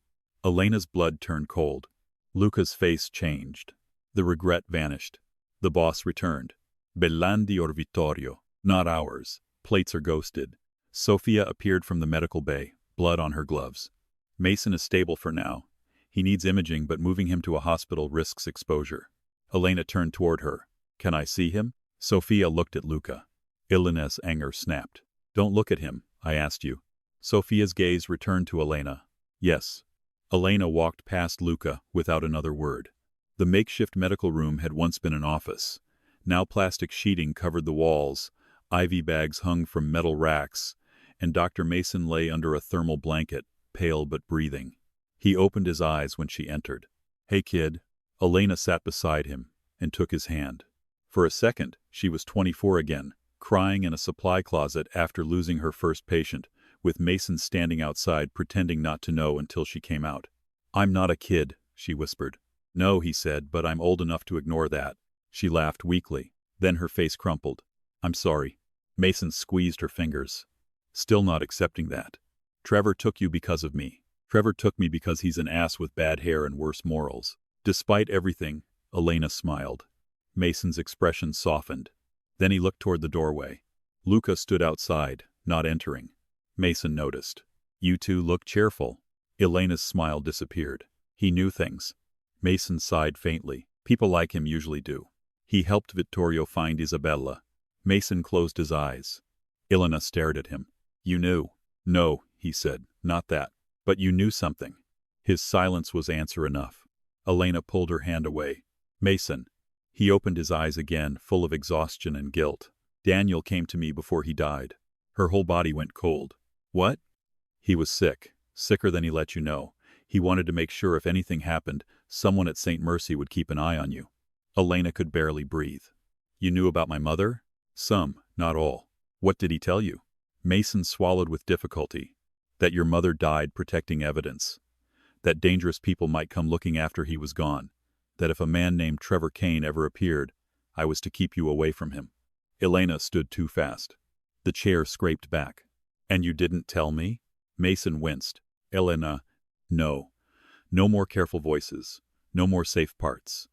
Everyone keeps deciding what truth I can survive. I made a promise to your father. My father is dead."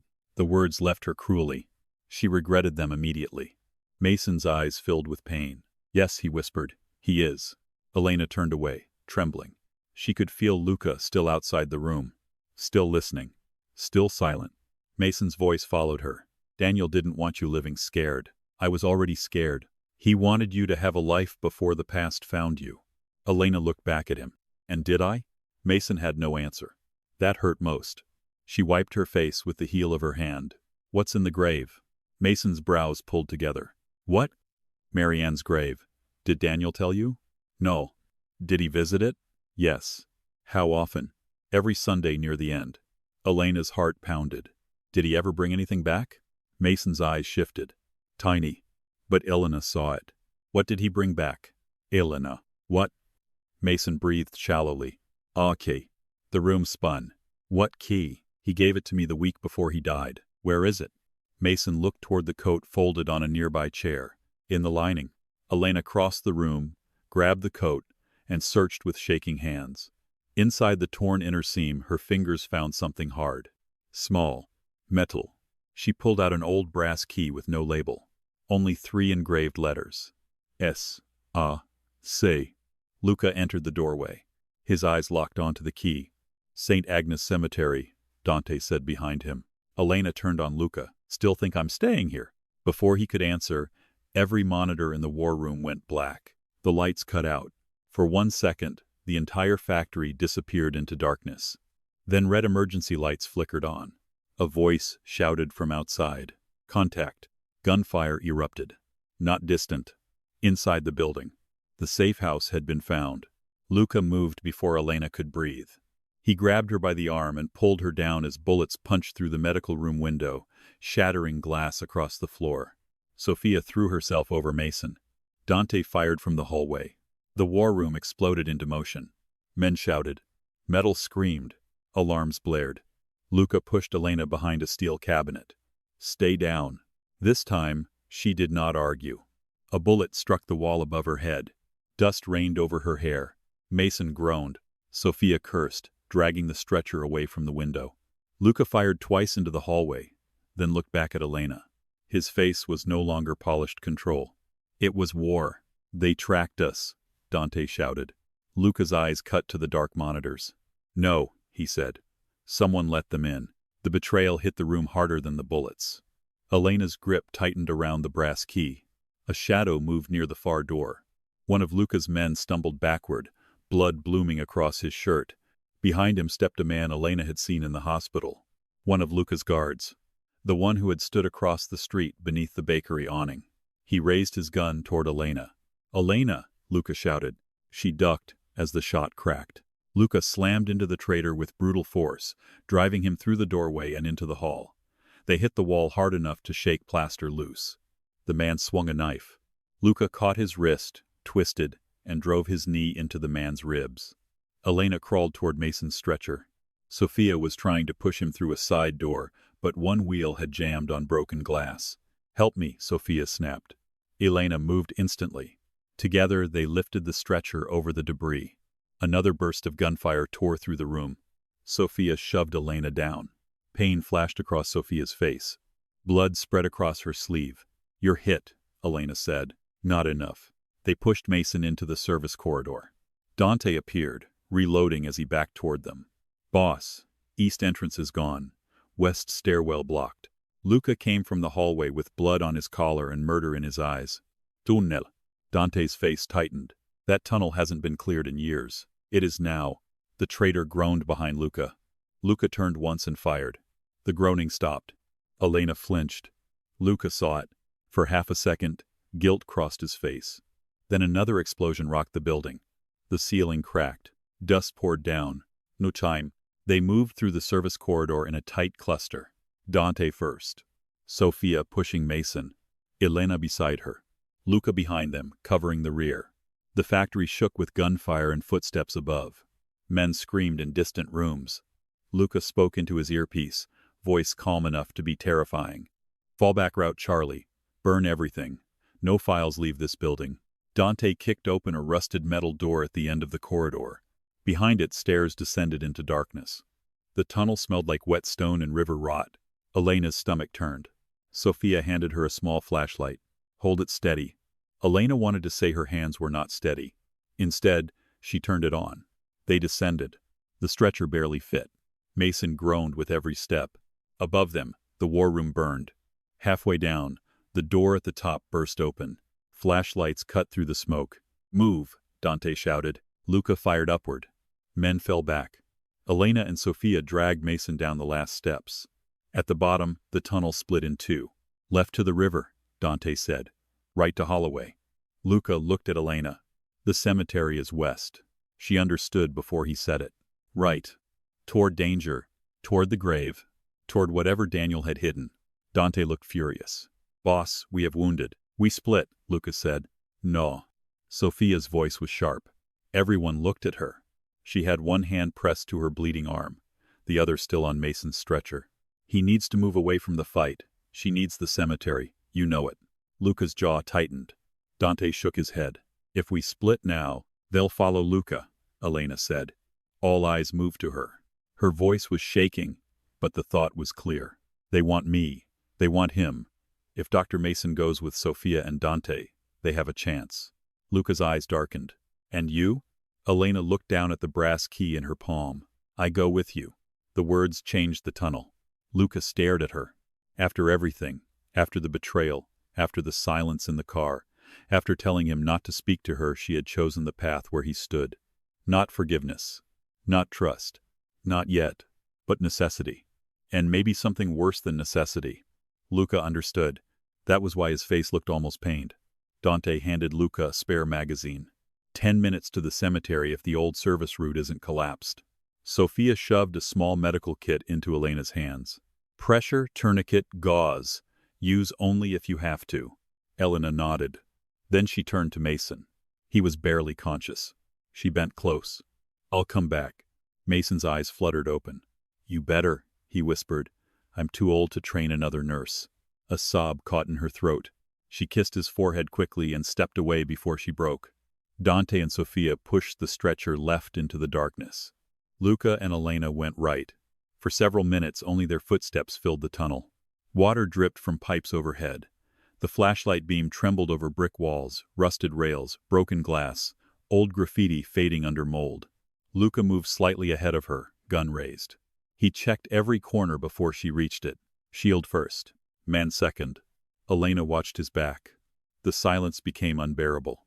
"You should have told me," she said. Luca did not turn. "Yes." "That's all?" "Yes." Anger flared. "You don't get to be noble by agreeing with me." "I'm not trying to be noble." "Then what are you trying to be?" He stopped at a corner, listened, then motioned her forward. "Useful." The answer cut deeper than she expected. She hated the ache it caused. You were 17. His shoulders tightened. Do not soften it. I'm not. Yes, you are. He turned then. The tunnel light carved shadows under his eyes. I gave Vittorio the location. Isabella died because I trusted him. Sure, Mother died because that night became a hunt. Daniel spent 20 years hiding you because of a chain I helped start. Elena swallowed. You didn't pull the trigger. No. His voice turned cold. I only opened the door. For once, Elena had no answer. Luca looked away first and continued down the tunnel. They emerged behind an abandoned boiler house, 2 blocks from St. Agnes Cemetery. The rain had slowed to mist. The city above sounded distant, muffled by trees and stone walls. The cemetery gates stood crooked under the yellow glow of old lamps. Beyond them, rows of graves stretched across wet grass. Elena froze. She had not been here since Daniel's funeral. Even then, she had stood at his grave, not Marianne's, too numb to notice anything but the weight of dirt and the unbearable finality of stone. Now she saw the cemetery differently. Not peaceful. Occupied. The dead were not sleeping here. They were guarding secrets. Luca scanned the grounds. 3 men near the east gate, 2 by the mausoleum, more likely inside. How do we get to Section D? Through the service path. You know cemeteries too. I know ambushes. They slipped along the outer wall, keeping low behind stone angels and family crypts. Twice, Luca stopped and pulled Elena into shadow before flashlights swept past. Once, his hand pressed against her waist to guide her behind a monument. The touch lasted less than a second. It still burned. They reached Section D. Row 14. Elena knew the grave before she read the stone. Marianne Vale. Beloved daughter. Beloved mother. No dates on the bottom. Only a small carved rose. Elena dropped to her knees in the wet grass. For a moment the war vanished. The guns. The men. The betrayal. The city. All she saw was the name of a woman who had carried her for 9 months, held her for 2 days, and then died because she chose to run rather than surrender her child to monsters. Elena touched the stone. Hi, Mom, she whispered. Her voice broke. Luca stood behind her, silent. Not rushing. Not commanding. Just guarding. That mercy almost hurt worse. Elena wiped her face and looked at the key. S-A-C. Her eyes searched the grave, the base of the stone, the small bronze flower holder beside it. There. A weathered metal plaque set into the ground behind the headstone. St. Agnes Cemetery Maintenance Access. A lock beneath it. Daniel had visited every Sunday. Checking not a grave. A vault. Elena pushed the key into the lock. It stuck. Her heart lurched. She twisted harder. Nothing. Elena, Luca whispered. Flashlights moved near the east path. Voices. Closer. She tried again. Hand shaking. The key turned. A small click. The plaque lifted. Inside was a narrow cavity lined with rusted metal. At first it looked empty. Then, Elena saw the small black waterproof case wedged beneath a false panel. She pulled it out. It fit in her palm. For 20 years, men had killed, hunted, lied, and bled for something small enough to hide beneath flowers. Luca crouched beside her. Don't open it here. A voice behind them said, Too late. Elena turned. Vittorio stood between 2 graves, holding a gun in one gloved hand. Beside him were 4 men. Behind them, more shadows moved between the stones. Luca rose slowly, placing himself in front of Elena. Vittorio smiled. My nephew and the nurse at her mother's grave. How touching. Luca's gun was already in his hand. You don't leave here. Vittorio sighed. Always so dramatic. Elena clutched the case to her chest. Vittorio's eyes moved to it. There it is. Luca's voice lowered. Run when I say. Elena whispered. No, this is not debate. I'm done running from graves. Vittorio's gaze flicked between them, amused. She is changing you. No, Luca said. She is reminding me. The old man's smile faded.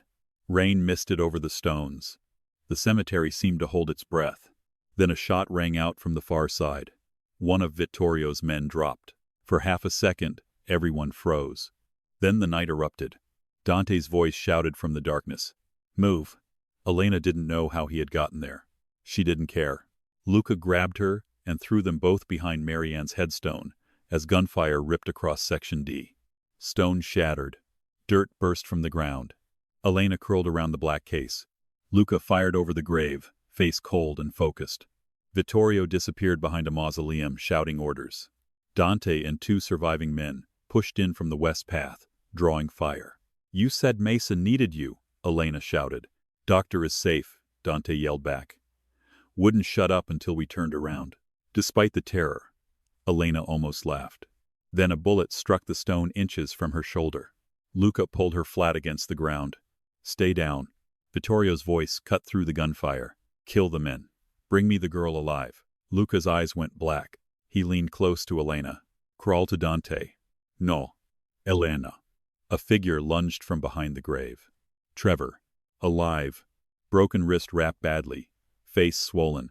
Eyes wild with desperation. He grabbed Elena's coat and yanked her backward. She screamed.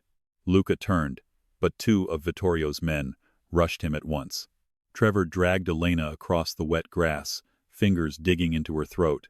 "Give me the case," he hissed. Elena slammed Daniel's watch into his broken wrist.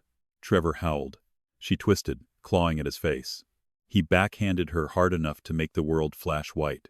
"Elena," Luca Moretti. The sound did not sound human. Trevor pulled a gun and pressed it under Elena's jaw. Everything stopped. Even the gunfire faltered. Luca stood 10 feet away, weapon raised, blood on his face, chest rising slowly. Trevor laughed, breath ragged. "Now this feels familiar." Luca's voice was deadly calm. "Let her go." Trevor pressed the gun harder against Elena's skin. "She's worth more alive." "But you? You look like a man ready to make a stupid trade." Vittorio emerged behind him, pleased. "Trevor, for once, you may actually be useful." Elena's ears rang. Her cheek throbbed. The black case lay trapped beneath her arm. Luca's eyes met hers. Not panicked. Not hopeless. Focused. "Remember the exits. Remember the room. Remember, fear is not the same as control." Elena breathed once. Trevor's grip tightened. "You move, she dies," he snapped. Luca did not move, but his eyes flicked down. Just once. To the watch in Elena's hand. Daniel's old watch. Heavy metal. Cracked face. Something real. Elena understood. She went limp. Trevor adjusted his grip instinctively, trying to hold her up. In that half-second, Elena drove the edge of the watch into his throat. Trevor choked. Luca fired. The bullet struck Trevor's shoulder, spinning him away from her. Elena dropped. Dante shot the man beside Vittorio. Luca lunged forward, grabbed Elena by the back of her coat, and pulled her behind him. Trevor collapsed against a grave, gasping, alive but ruined. Vittorio fired twice and ran toward the mausoleum. Luca started after him. Elena grabbed his arm. "The case." His eyes cut to her. "The case first," she said, "not revenge." The words hit him hard. For a second, she saw the war inside him. Boy. Boss. Victim. Killer. Then Luca turned away from Vittorio. He chose her. He chose the evidence. He chose the dead who had waited 20 years. Dante covered them as Luca grabbed the black case and pulled Elena toward the service path. Behind them, Vittorio's men fell back. Not defeated. Repositioning.